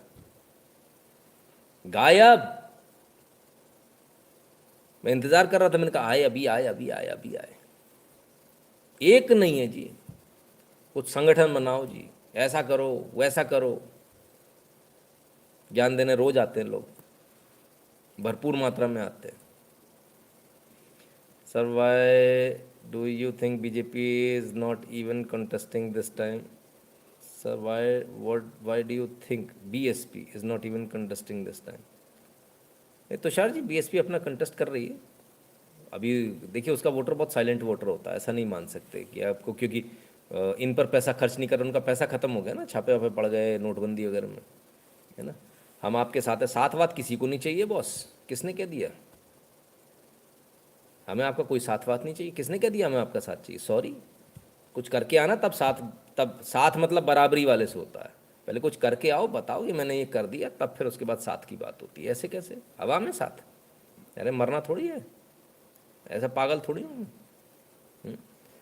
भाई। अपना साथ देख लो वहीं पे आसपास। उमंग शर्मा जी धन्यवाद। अपना साथ देखो अपने पड़ोसी के पास में, हमारे को मत बताओ। हमें तुम्हारे साथ की आवश्यकता नहीं भाई। ठीक है ना।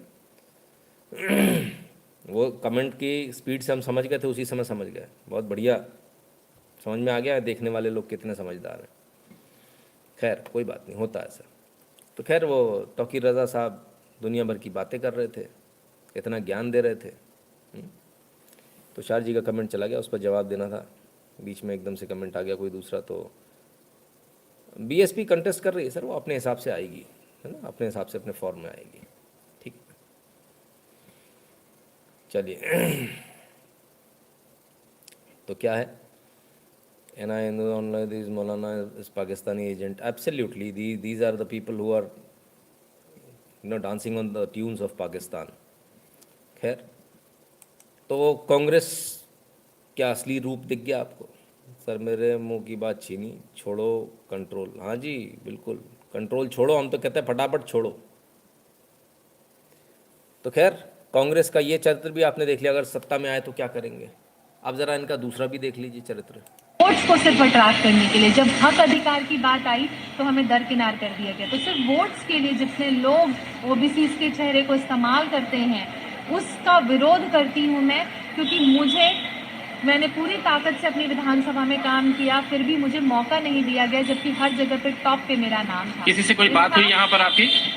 किसी से कोई बात हुई है अभी तक? कहाँ पे? यहाँ पर बीजेपी कार्यालय।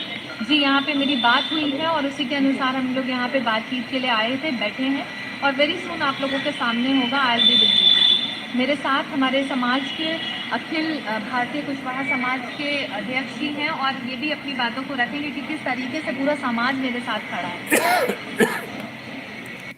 बेटी हूँ, लड़की हूँ, लड़ सकती हूँ कि पोस्टर गर्ल आज बीजेपी कार्यालय पहुँच गई भाजपा ज्वाइन करने, क्योंकि बहुत जल्दी आप मुझे भाजपा में देखेंगे। ये कांग्रेस की हालत है। लड़की हूँ, लड़ सकती हूँ, पोस्टर गर्ल जिसको बनाया। डॉक्टर प्रियंका मौर्य वो भाजपा में आ रही हैं, छोड़ दी उन्होंने कांग्रेस। मनीष मंजुल जी बहुत बहुत धन्यवाद। तो ये स्थिति है भाई, लड़की हूँ, लड़ सकती हूँ, छोड़ दिया उन्होंने। सब छोड़ छोड़ के भाग रहे हैं कांग्रेस। और एक हैं सज्जन जो बैठ के मज़े ले रहे हैं। इनको तो पीछे से भी पहचान ही लेते होंगे आप। जरा इनके मज़े देख लें, ये क्या मज़े ले रहे हैं वो भी देख लें।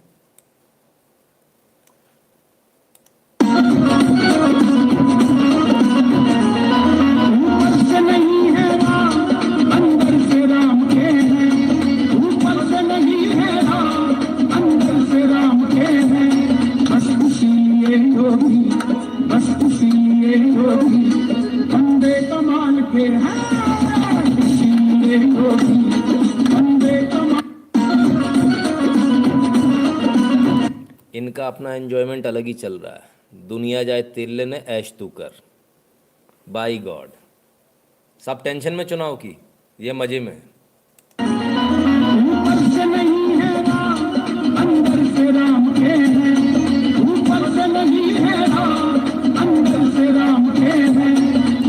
अपने आप ही हाथ चल गया, ऊपर से नहीं है हम अंदर से राम के।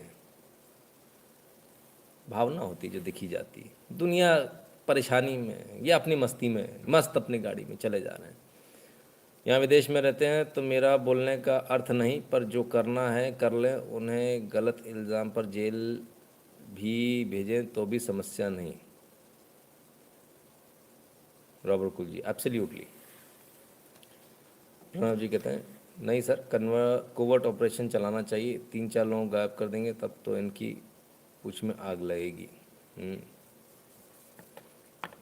चलिए, तो अब मैं आपको वो तस्वीर दिखाता हूँ जो आपने अभी तक देखी, कश्मीरियों की, इसकी उसकी। और मैंने आपसे कहा कि हमें अपने अंदर जो लोग मौजूद हैं ना, उनसे ज़्यादा खतरा है। अब ऐसा ही एक दिखाता हूँ आपको, चलिए वो देखिए। सब तुम्हारे भाई, हमारे मौलाना के पीछे 1001 टका अल्लाह का आशीर्वाद है, अल्लाह की दुआ है। इसके वास्ते हमारा मौलाना 1001 टका चुन के आना, ये तुम्हारे मर्जी के लिए अल्लाह को आप दुआ करो। जय हिंद। नारे तकबीर,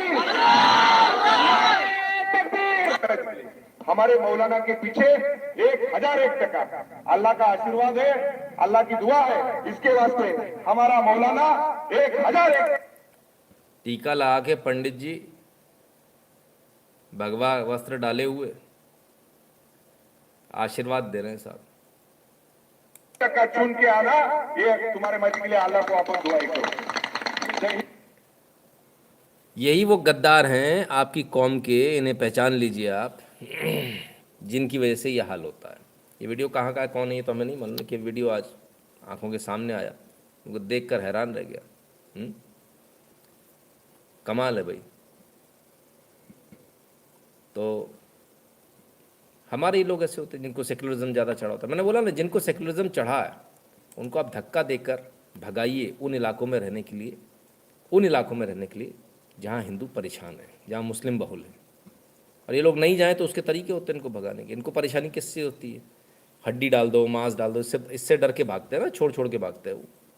ऐसा करो, भगाओ इनको यहाँ से किसी भी तरह से। क्योंकि और कोई तरीका नहीं इनको समझाने का। कि वहाँ से लौट कर आएंगे तो आपके पैर धोकर पिएंगे, पैर धोएंगे, जो पानी बचेगा उससे पिएंगे। मध्य प्रदेश के रतलाम में गांव सुराना के डरे सहमे हिंदुओं ने कहा, प्रशासन मुस्लिमों से बचाए वरना 3 दिन में छोड़ देंगे गांव। ये स्थिति हो गई साहब, मध्य प्रदेश में भी हो गया, रतलाम में। अब यहाँ तो सरकार है आपकी, यहाँ क्यों नहीं कुछ उखाड़ पा रहे? क्योंकि आपकी हिम्मत नहीं है, आप में हिम्मत नहीं ना। ये मकान बिका हुए, यहाँ से पलायन कर रहे हैं। ठीक है बॉस, सब ने लिख दिया, इन्होंने भी लिख दिया, इन्होंने भी लिख दिया, सब ने लिख दिया। सिर्फ इतना नहीं है, बाकायदा चिट्ठी है साहब, लीजिए, सब ने साइन करके दिया है। आए दिन हिंदू युवाओं से गाली गलौच व जान से मारने की धमकी मारपीट करने के कारण गांव छोड़कर अन्य दूसरी जगह बसने के लिए पट्टा मांगने बाबत समस्त हिंदू ग्राम सुराना तहसील व जिला रतलाम सब छोड़कर जा रहे हैं। आलम यह है, इनको ही मारा पीटा जाता है, इनको ही धमकी दी जाती है, इनको ही गालियाँ दी जाती है। पुलिस के पास जब जाते हैं, पुलिस वाला इन्हीं को भगा देता है, इन्हीं को भगा देता है। आलोक कुमार जी कह रहे हैं डरपोक, सर आप रतलाम रहकर आइए सर 2-4-6 महीने, व्यवस्था हम करा देंगे, ऐसी कोई दिक्कत वाली बात नहीं है। वहाँ जाकर देख कर आइए, वहाँ पर भी 60% वहाँ मुसलमान हैं, 40% हिंदू हैं। ठीक है ना। कुलदीप जी कहते हैं सेंड आर्मी। आर्मी इसलिए बनी है क्या? ये आर्मी का मैटर है? ये विदेशियों से निपटने की बात है क्या? ये आपके देश का इंटरनल मैटर है और सामाजिक मैटर है, कानून व्यवस्था का मैटर नहीं है। ये सामाजिक मैटर है। आप इससे नहीं निपट पा रहे, आपकी प्रॉब्लम है। आर्मी थोड़ी भेजी, क्या मतलब कुछ भी, दूध फट गया, एक काम करो सुई धागा ले जाओ सिल दो, ये तो ऐसी वाली बात हो गई। नहीं, कुछ तो थोड़ा तो हम समझदारी की बात करें। सर सामाजिक मैटर है, समाज की समस्या है, प्रशासन की प्रशासनिक व्यवस्था की दिक्कत नहीं है ना। ठीक है ना boss. So let us be very clear, हमको कहाँ क्या करना है। या अचानक से सारे व्यूअर्स क्यों गायब हो गए, मुझे ये समझ में नहीं आ रहा। अब तक दिख रहे थे, अब ये एकदम से चलिए आ गए फिर से।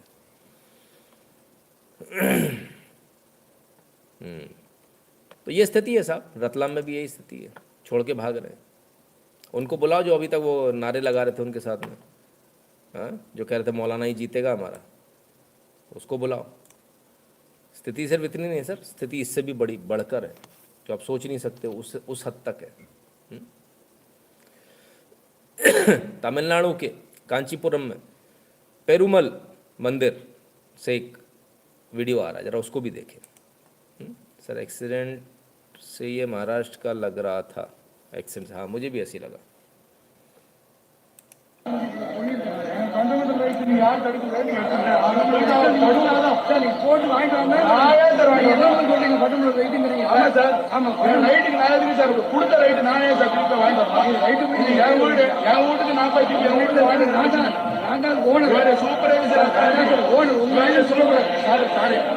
சூப்பர்வைசர் அத்தாரிட்டி அத்தாரிட்டி கண்ட்ரோல் அங்க போய் சொல்லுங்க உள்துறைக்கு வந்து मंदिर में खड़े होके ये अधिकारी, प्रशासन का अधिकारी ये कह रहा है कि यहाँ तुम्हारे यहाँ से मंत्रोच्चारण की आवाज़, ऐसा मुझे बताया गया, मुझे नहीं मालूम, मुझे ये भाषा समझ में नहीं आती, लेकिन ये बताया गया ये मंत्रोच्चारण की जो आवाज़ बाहर जा रही है ये बाहर नहीं जानी चाहिए। इसकी मंदिर की परिक्रमा लेते हुए भी जो लोग भजन गाते हैं वो आवाज़ भी बाहर नहीं जानी चाहिए। इससे लोगों का सांप्रदायिक सौहार्द बिगड़ रहा है। यही चीज़ यदि इसी को पलट लेते हैं, यदि ये मस्जिद में होता तो अब तक इसके ऊपर पेट्रोल डाल के इसको आग लगा दी गई होती।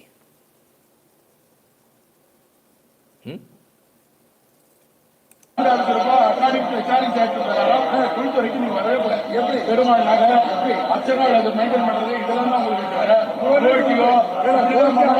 அப்படிதான் பண்ணணும். நீங்க நடத்தீங்க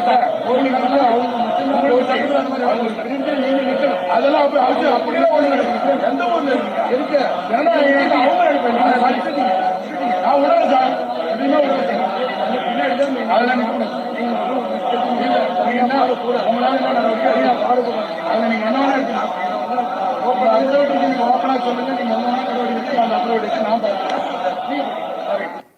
तो अब दोबारा से अगर कोई भजन करो, कुछ यज्ञ वगैरह करो, कोई तमिलनाडु से तो जरा बता दे क्या यही जो मैंने कहा है यही इन्होंने कहा है या कुछ और है मामला, क्योंकि हमको ये भाषा समझ में नहीं आती इसलिए।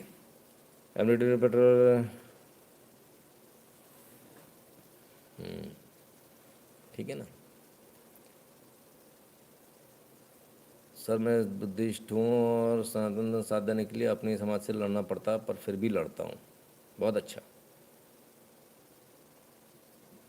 Yes that is correct, okay ठीक है श्री रामा जी, आपने कम से कम क्लैरिफाई कर दिया। तो ये स्थिति है साहब कि भाई आपके आवाज़ जो है भजन, आप जो मंत्रोच्चारण कर रहे हैं वो आवाज़ बाहर नहीं जानी चाहिए, ऐसा नहीं होना चाहिए, ऐसा नहीं चाहिए। तमिलनाडु में हो रहा है, मंदिर भी तोड़ दे रहे हैं, कुछ नहीं कर पा रहे क्योंकि आपके अंदर ताकत नहीं है। अगर उनको ये मालूम होता, जैसा मैंने बताया ना कि यदि इसी को मस्जिद में पलट लेटे, ये मस्जिद में पहुँचता तो अब तक पेट्रोल डाल के आग लगा दी होती, तो मस्जिद में कभी नहीं जाएंगे, कभी नहीं जाएंगे। वहाँ कोई नोटिस चस्पा करने में नहीं जाएगा, बोले भाई साहब हम नहीं जाएंगे।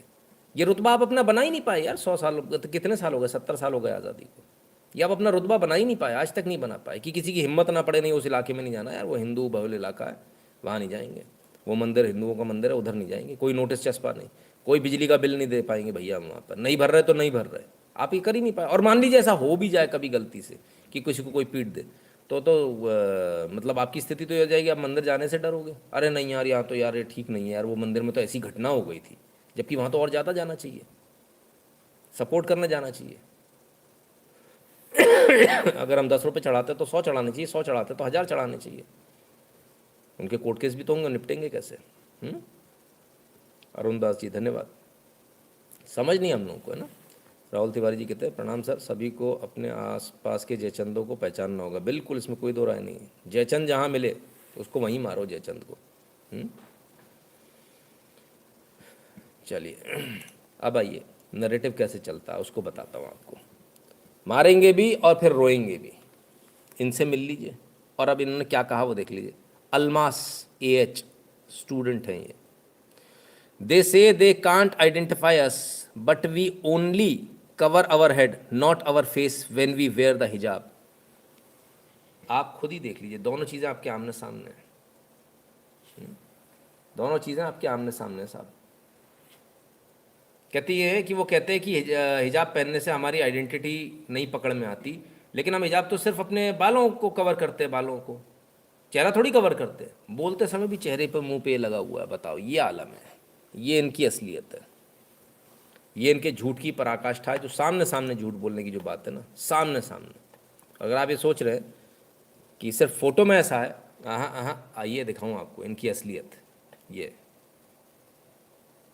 the representative saying that this is because of identity. Where is the identity problem? They say that our identity is not like they can't identify us if we are wearing hijab. But nothing is like, there is nothing about identity in this. We wear hijab only, our hair closes, our hair is covered in that, our face is not covered in that. Saying that this is because of identity. Where is the identity problem? They say that our identity is not like they can't identify us if we are wearing hijab. But nothing is like, there is nothing about identity in this. We wear hijab only, our hair closes, our hair is covered in that, our face is not covered in that, and there is nothing about identity in this. We wear hijab only, our hair closes, our hair is covered in that, our face is not covered in that, and everyone can identify us in that. Karnataka में ये झगड़ा चल रहा है साहब, college में मना कर दिया गया हिजाब पहन कर नहीं आएंगे, आपकी आइडेंटिटी नहीं दिखती, तो इनको उसके बाद अड़ना और लड़ना है कि नहीं भाई हम तो आएंगे, हम तो कॉलेज आना है, हम आएंगे दादागिरी से आएंगे और हिजाब पहन कर आएंगे, ठीक है ना, और पूरा चेहरा भी ढक कर आएंगे, फिर कहेंगे नहीं आइडेंटिटी की प्रॉब्लम नहीं है। चलो भाई अच्छी बात है, इनको न सिर्फ एक्सपेल कर देना चाहिए बल्कि आजीवन किसी भी यूनिवर्सिटी में एडमिशन लेने से इनको बर्खास्त कर दिया जाना चाहिए ताकि हेडेक ही ख़त्म हो। कब तक आखिर आप इनको झेलते रहोगे? कब तक झेलते रहोगे? इनको अगर प्रॉब्लम है तो जाए अपने जहाँ से आए वहाँ जाए, वहाँ पढ़ें, पढ़ने भी आना है, हिजाब भी पहनना है, ये तो नहीं चल पाएगा ना। आइडेंटिटी तो ज़रूरी है, और आइडेंटिटी इसलिए बहुत ज़रूरी है क्योंकि दो बुरके रख के लाती हैं। हिंदू लड़कियों को बुरके में डालकर बॉयफ्रेंड से मिलाने ले जाती हैं, मुस्लिम बॉयफ्रेंड से। लव जिहाद में बहुत बड़ा पार्ट ये प्ले करती है, हम पहले भी कई वीडियो दिखा चुके हैं, ठीक है ना। वो वीडियो याद है ना आपको जिसमें पकड़ी गई थी वो लड़कियाँ? तो इसलिए हिजाब तो बिल्कुल बैन होना चाहिए, बल्कि मैं तो ये कहता हूँ ये मुंह पर भी जो कपड़ा बांध के चलने वाली प्रथा है ये भी बैन होनी चाहिए बिल्कुल। और ये आजकल जो चल गया ना वो ऊपर वो पहन लेते हैं एप्रन, वो भी बंद होना चाहिए, ये सब बंद होना चाहिए, बहुत आवश्यक है। पुलिस को जिसका भी मुंह बंद दिखे उसको रोक कर चालान करना चाहिए, भाई आप ये मुंह बंद करके, चाहे लड़का हो चाहे लड़की हो, आप मुंह बंद करके नहीं चल सकते, फेस आपको ओपन रखना पड़ेगा। फेस आना चाहिए सभी CCTVs में, फेस दिखना चाहिए कौन है। आज स्थिति ये है कि फट से एप्रन डाला, मुंह पे कपड़ा बांधा, बेटी बगल में है रेड लाइट पर, बाप बगल में वो अपने बॉयफ्रेंड से चिपक कर बैठी, बाप पहचान ही नहीं पा रहा, ये स्थिति है क्योंकि घर से तो कुछ और कपड़े पहन के निकली हो। इसलिए बहुत आवश्यक है कि ये एप्रन वाला सिस्टम भी बंद हो। अगर आपकी बेटी भी एप्रन पहन के जाती है बाहर तो आप इसको बंद करवा दीजिए।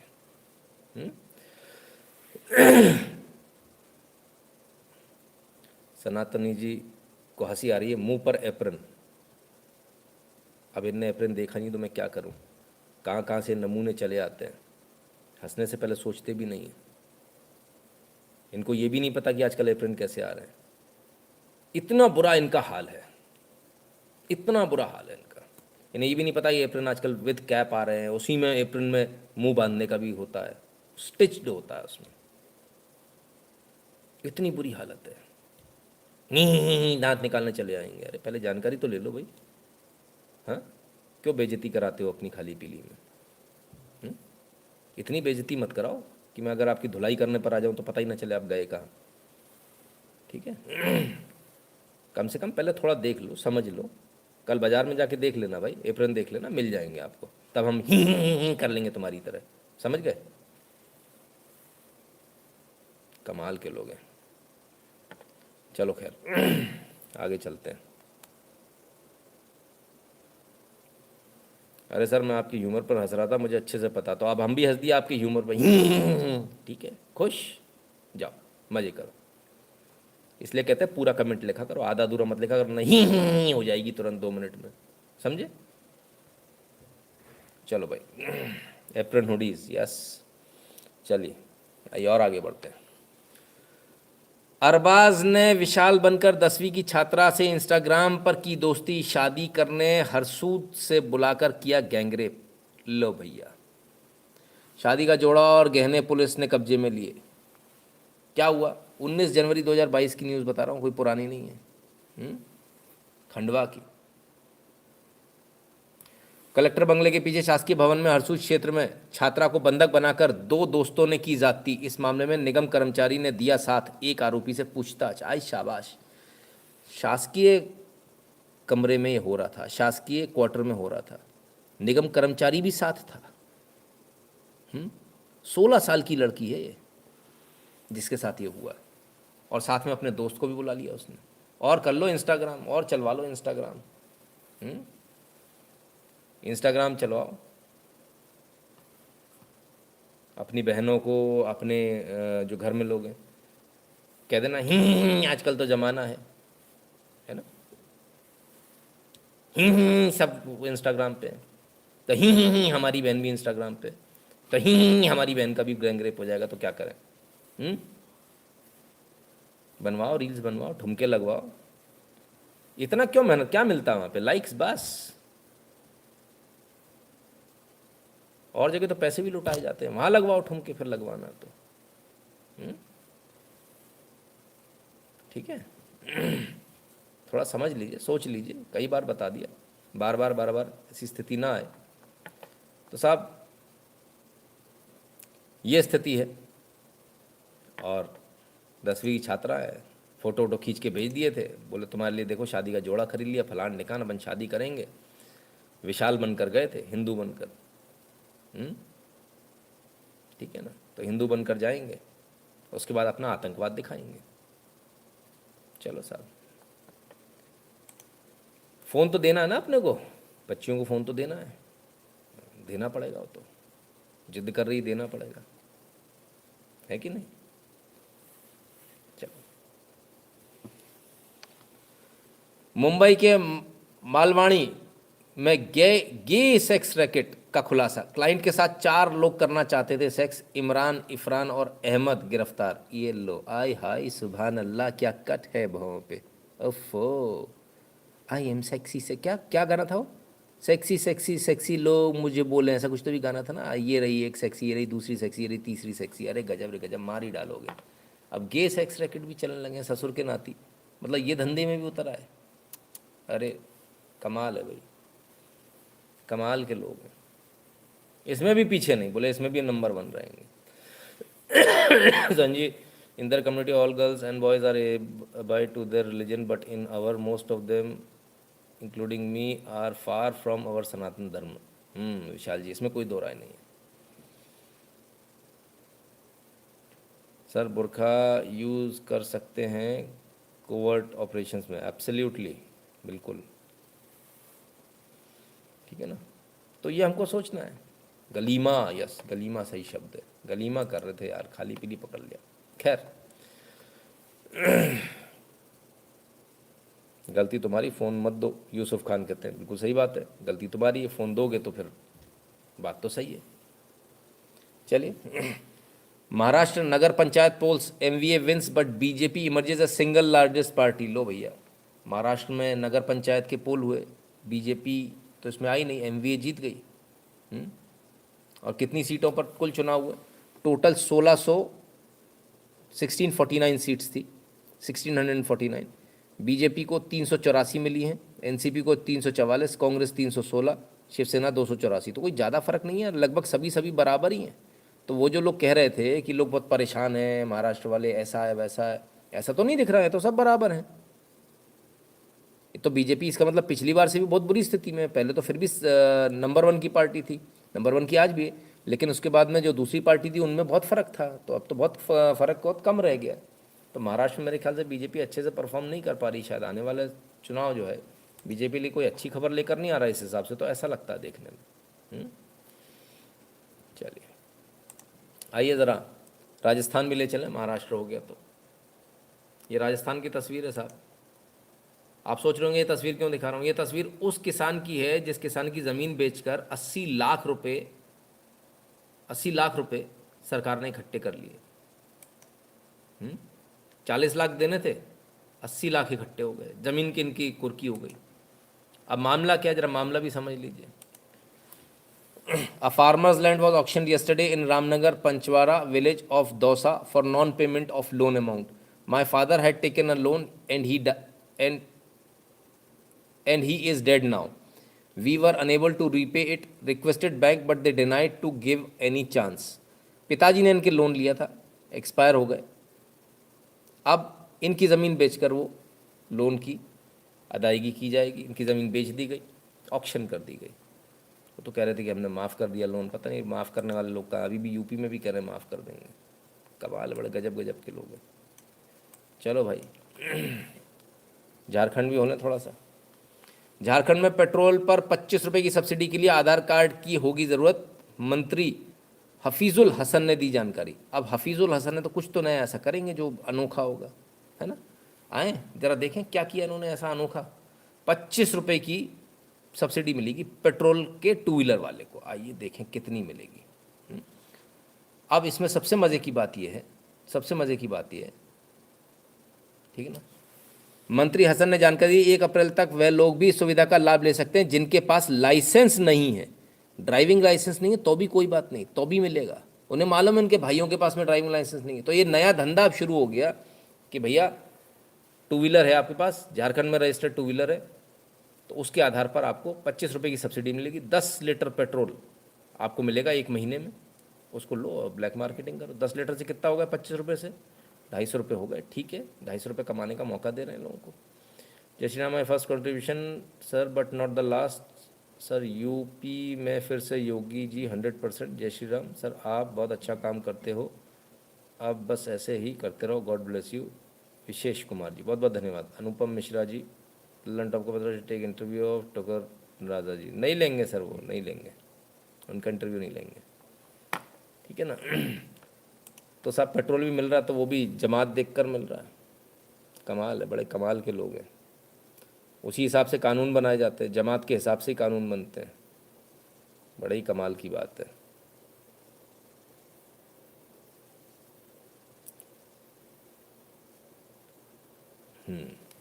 तो मोदी सरकार कैसा काम कर रही है ज़रा उसको भी देख लें एक बार। इनकी तो सबकी देख ली, इतना अच्छा काम कर रही है कि केविन पीटरसन ये तक तारीफ कर रहे हैं, bravo Narendra Modi and bravo to all the man and women who sacrifice their lives in protecting the animals in India too, I have met lots of them and I respect you immensely.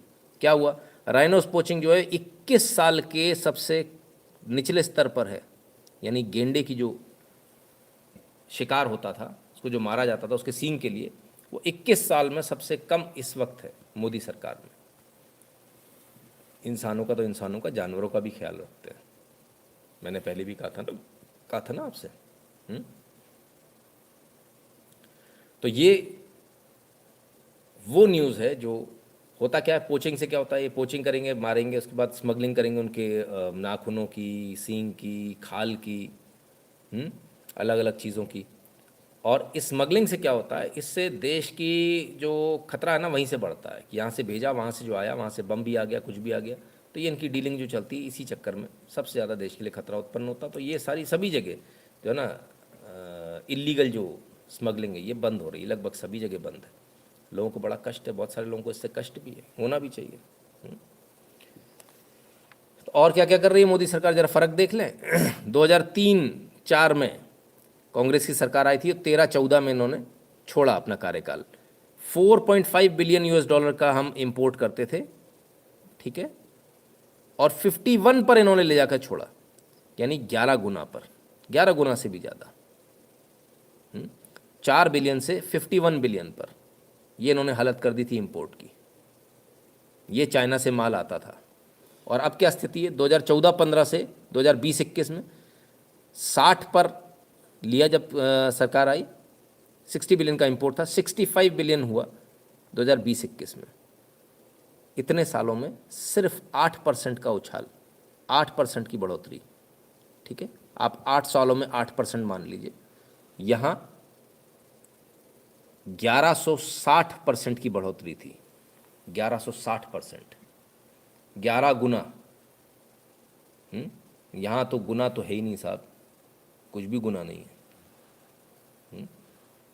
ये फ़र्क है China से हाथ मिलाने वालों में और China से लड़ने वालों में। और वो बार बार कहते हैं चाइना से हार मान लो, चाइना से हार मान लो। क्यों ना मान लो भाई, धंधा भी मारा जा रहा, मान लो भैया। मोदी जी बहुत परेशान है बेचारे, ठीक है ना। कितनी बार कहा आपस में कमेंट करने से बचें, आपस में कमेंट करने, एक दूसरे को टैग करने से बचें। ब्लॉक कर दूं क्या? @ लिख लिख के करने वाला शक्ति प्रसाद जी, धन्यवाद। ब्लॉक कर दूं क्या भाई टैग करके लिखने वालों को?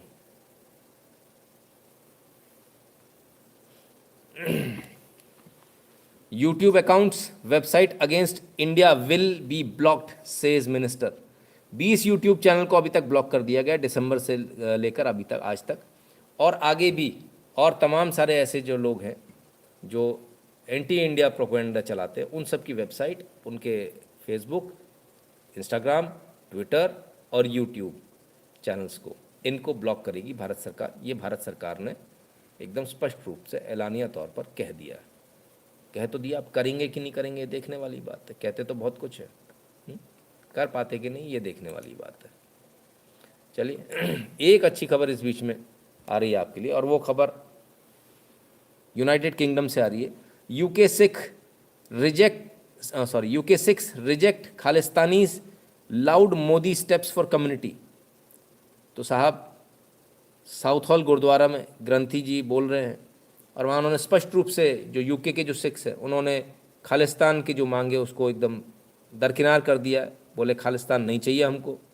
प्रधानमंत्री मोदी बहुत अच्छा काम कर रहे हैं सिखों के लिए, और ये काम जारी रहना चाहिए। Amidst highlighted activities by Khalistani, the Sikh community in the UK has started pushing back against anti-India forces in country. At the heart of this push back is Southall in London, which remains among the largest hub of Sikh community in the UK and has distinction of hosting the country's largest, most prominent gurdwaras. तो साहब UK में भी जो सनातनी सिख है, जो राष्ट्रवादी सिख है, वो जाग गए। पुन्नू ते नुन्नू ते टुन्नू, भाई तेरी तो लंका लग गई। तेरे ही जहाँ तू अपने आप को बताता तू है, तू वहाँ तो है नहीं, कनाडा भाग गया डर के मारे। तो तेरी तो स्थिति बड़ी ख़राब है यार, तेरे लोग ही तेरे साथ में खड़े नहीं, इतना बुरा हाल है, कैसे काम चलेगा? ठीक है ना? आइए, लेकिन इन लोग ये जो एक जो सिलेक्टिव आउटरीच जो इनका होता है ना, वो एक पर्टिकुलर लोगों के लिए होता है। लेफ्टिस्ट जो होते हैं ना, बड़े अलग टाइप के होते हैं। सिखों में इधर भर देंगे, उधर कुछ और भर देंगे। वीगर मुस्लिम्स के लिए कुछ पूछा गया, तो ज़रा देखिए क्या जवाब क्या आता है। Nobody cares about what's happening to the Uyghurs, okay? You bring it up because you really care, and I think that's nice that you care. The rest of us don't care. I'm just telling you a very hard. You're saying you personally don't care? I'm telling you a very hard, ugly truth, okay? Of all the things that I care about, yes, it is below my line. Okay? Of all the things that I care about, it is below my line. Disappointing. Nobody cares about. Nobody cares about what's happening to the Uyghurs, okay? You bring it up because you really care, and I think that's nice that you care. The rest of us don't care.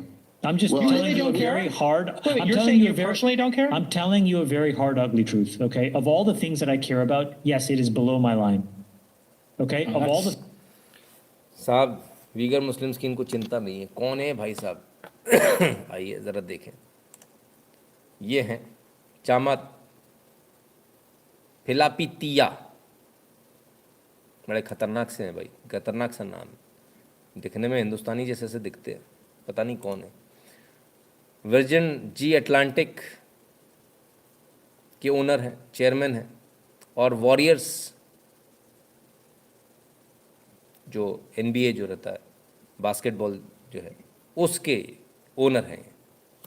गजब के views हैं। Leftist का कहना है कि उन्हें कोई चिंता ही नहीं है। हम कभी चिंता करते नहीं वीगर मुस्लिम्स की। कमाल है। कसम से हिंदू नहीं जा सकता। हाँ,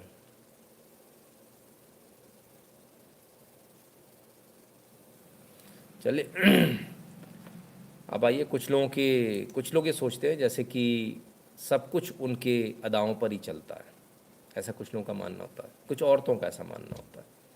उनको कभी कभी कोई ढंग का आदमी पल्ले पड़ जाता है, और ऐसा ही यहाँ भी हुआ। ज़रा देखिए यहाँ क्या हुआ। हियरिंग चल रही थी, ठीक है, कोर्ट में। कन्विक्टेड है किसी चीज़ के लिए, कुछ इन्होंने अपराध किया, उसके लिए कन्विक्टेड है। जज पूछ रहा है इनसे सवाल, आप ज़रा देखिएगा पूरा माजरा। How much would you say your jewelry is worth? It's not a joke, you know. We're not in a club now. Okay, but if you Hey, what do you see? ये लो, बाल पे हाथ फिराना चालू, जज पट जाए। We are not in a club.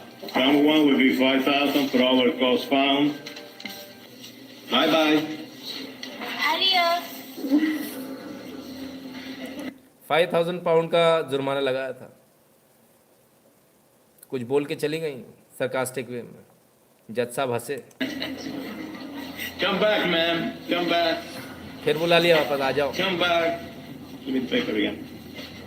Paper दोबारा मांग लिया, दोबारा देना। अब आ जाओ मैदान में। अब तुम्हें Round one will be 10,000.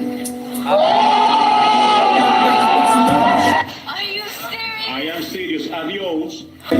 $10,000 का जुर्माना लग गया। मजे करो।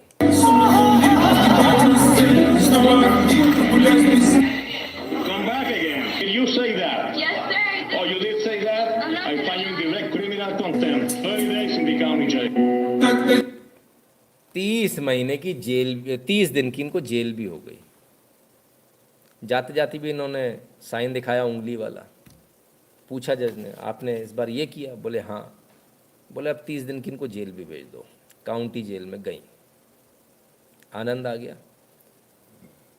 तो ये होता है जब आप कानून नहीं मानते हो। बहुत अच्छा हुआ ये जो लोग हैं ना, जितने भी इस प्रकार के मानसिकता से पले हुए, जिन्हें लगता है कि हम सब मतलब हम ही सब कुछ कर सकते हैं, हमारे पास पैसा तो हम कुछ भी कर सकते हैं, शायद पैसा दे सकती होंगी। उन्होंने सोचा क्या फ़र्क पड़ने वाला है, $10,000 में मेरा क्या बिगड़ जाएगा। बहुत बढ़िया किया, 30 दिन की जेल भेज दी। बहुत अच्छा किया। भारत में भी ऐसा होना चाहिए, और ऐसे ही भारत में भी कैमरे लगे होने चाहिए ताकि वहाँ दिखे क्या चल रहा है। जजेस की भी जो निर्णय देते हैं बाहर आने चाहिए, ये पब्लिक के बीच में होना चाहिए। 5G को लेकर कल हमारे यहाँ किसी ने बोला था, मुझे लगा कि शायद वो मजाक कर रहे हैं। मैं बड़ा माफ़ी चाहता हूँ कि मैं उस बात को हल्के में ले गया। 5G dispute, major airlines cancel change flights to US में 5G का डिस्प्यूट बड़ा भारी बढ़ गया है। और 5G टावर्स जो है जिनके आसपास लगे हैं एयरपोर्ट्स के आसपास, उनको चार्ज करने को लेकर बड़ा हंगामा हुआ। और लोगों का कहना था कि भाई जो 5G की जो बैंड है वो हमारे बैंड के साथ में क्लैश कर रही है, तो इनका जो एल्टीट्यूड मीटर होता है उसको दिक्कत आ जाएगी, उसमें इनको उतरने में दिक्कत आ जाएगी, गलत रीडिंग आ जाएंगी, उससे प्लेन क्रैश होने के चांसेस बढ़ जाएंगे। तो लगभग काफ़ी सारे लोगों ने जो है इसको लेकर, तमाम सारी एयरलाइंस ने इसको लेकर ये कर दिया कि भाई इसको बंद करेंगे सर, नक्सली कविता कृष्ण कब बंद करेंगे। तो इसको लेकर कल हमारे ये दर्शक ने एक ये जानकारी दी थी, वो बहुत सही जानकारी, सटीक जानकारी दी थी। आज लगभग सभी जगह है। तो 5G को लेकर फ़िलहाल अभी जो फैसला हुआ है अमेरिका में, वो ये फैसला हुआ है कि जो आसपास के जो 2 मील के दायरे में जो उन्होंने मांगा था, उस 2 मील के दायरे में आसपास में कोई भी 5G टावर नहीं चलेगा, उसको चालू नहीं करेंगे। बाकी जगह अमेरिका में 5G लॉन्च होगा, लेकिन एयरपोर्ट के आसपास नहीं होगा। सर आपने नशे की बंदूक ले ली है, स्वयं रक्षा करे विजय सिंह जी। बड़ी बिल्कुल सही बात है जी, ठीक है ना। सो ये चीज़ है जो जिसको लेकर कल बड़ा विवाद भी रहा। लेकिन सबसे मज़े की बात है अभी तक इसका कोई पुख्ता सबूत नहीं है, बस हवाई हवा चल रही है। ऐसा हो जाएगा तो वैसा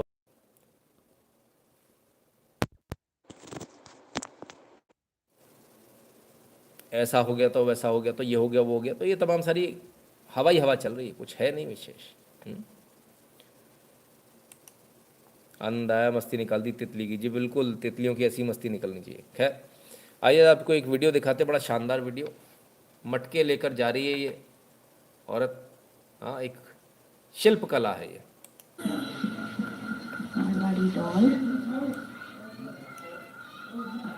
ठीक है ना।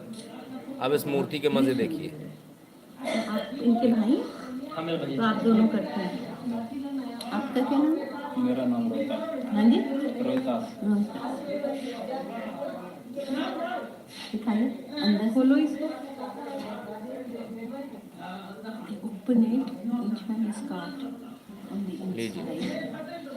ये खोल दिया तो महाराणा प्रताप चेतक पे, महाराणा प्रताप शेर से लड़ते हुए। शेर को मारा। हाँ, वो गाय को, गाय को शेर से बचाता है। हाँ, गाय को शेर से बचाता है। सारे खुल रहे हैं। ओपनिंग टू महाराणा प्रताप की पूरी हिस्ट्री दे दीजिए ये इन्होंने। सारे महाराणा प्रताप की ही स्टोरीज है। तो ये जो जिसकी स्टैचू बनाई है, ये कोई स्पेशल रानी है या कुछ ऐसी मारवाड़ी?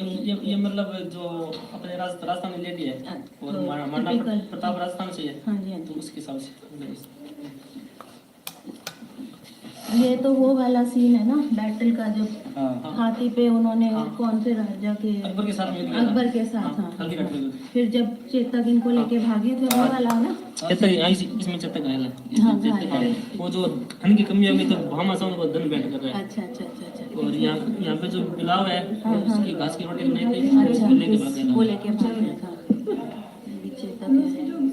यहाँ और ये वाला क्या है? यहाँ शिकार कर रहा है। ये शिकार कर रहा है। इतना सुंदर काम कभी नहीं देखा मैंने। मैं खासा घूमी हूँ दुनिया। ये होता नहीं है खाली कभी। जो इंडियन जो पैसे वाले लोग हैं ये यहाँ पे शोरूम पर बेचते हैं। शोरूम वाले इस चीज को 15 लाख में मतलब बाहर वालों को बेचते हैं। फिर इंडियन जो पैसे होते हैं वही चीज उसको 25 लाख में लेके आ जाता है। और ये शिव के साथ है? नहीं, शिव नहीं है ये तो। ये मीटिंग हो रही है। बहुत ही खूबसूरत। तो आपको ये शिल्प कला कैसी लगी? वाह वाह वाह, आनंद आ गया सबको। हाँ, most difficult art only in India, people some out of India by. Yes, मुश्किल कला है, अभी भी जिंदा है ये कला, ये बहुत बड़ी बात है। वरना लोग धीरे धीरे इसको भूलते चले जा रहे हैं। पैसे के लिए पैसा कम मिलता है, पढ़ता नहीं पड़ता, ये तमाम सारी चीज़ें, इसलिए लोग धीरे धीरे should be kept in museum. चलिए साहब, आपको हमारा आज का लाइव कैसा लगा, हमारा आज का एनालिसिस कैसा लगा, कमेंट सेक्शन में ज़रूर बताइएगा। और 8770720196 पर गूगल पे, पेटीएम, फ़ोनपे के माध्यम से सपोर्ट करना ना भूलिएगा। भीम यूपीआई एड्रेस है nshukla@UPI। जो लोग भारत के बाहर हैं उनकी ऑप्शन काम नहीं करेंगे तो उनके लिए 2 ऑप्शन अलग हैं। patreon.com/नितिन शुक्ला पर जाकर सपोर्ट कर सकते हैं और paypal.me/नितिन शुक्ला GWL पर जाकर सपोर्ट कर सकते हैं। बहुत सारे लोग .com लिख देते हैं, .com लिखेंगे तो नहीं खुलेगा। paypal.me/नितिन शुक्ला GWL लिखेंगे तब खुलेगा। तो मित्रों, ये था आज का लाइव। कल फिर मिलेंगे बहुत सारी खबरों के साथ, बहुत सारे एनालिसिस के साथ, अगर तबीयत ने साथ दिया तो। के मंजुनाथ जी, बहुत बहुत धन्यवाद आपका।